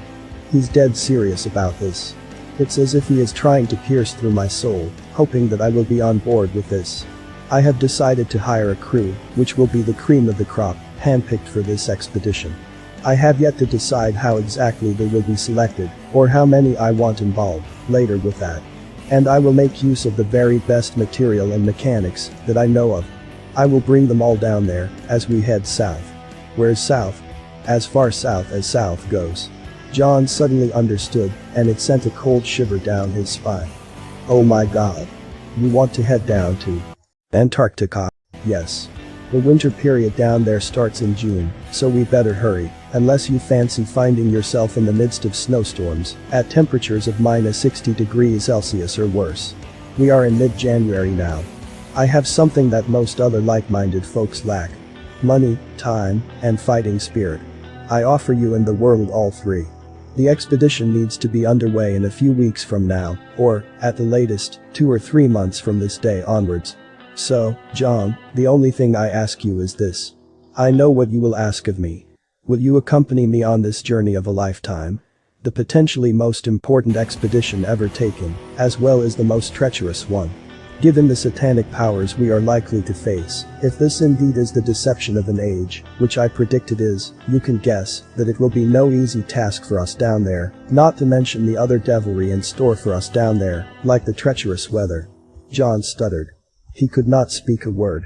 If your faith in the heliocentric model is as unwavering as it is for the average person, as absolute and unquestionable as it once was for me, then what do you have to lose?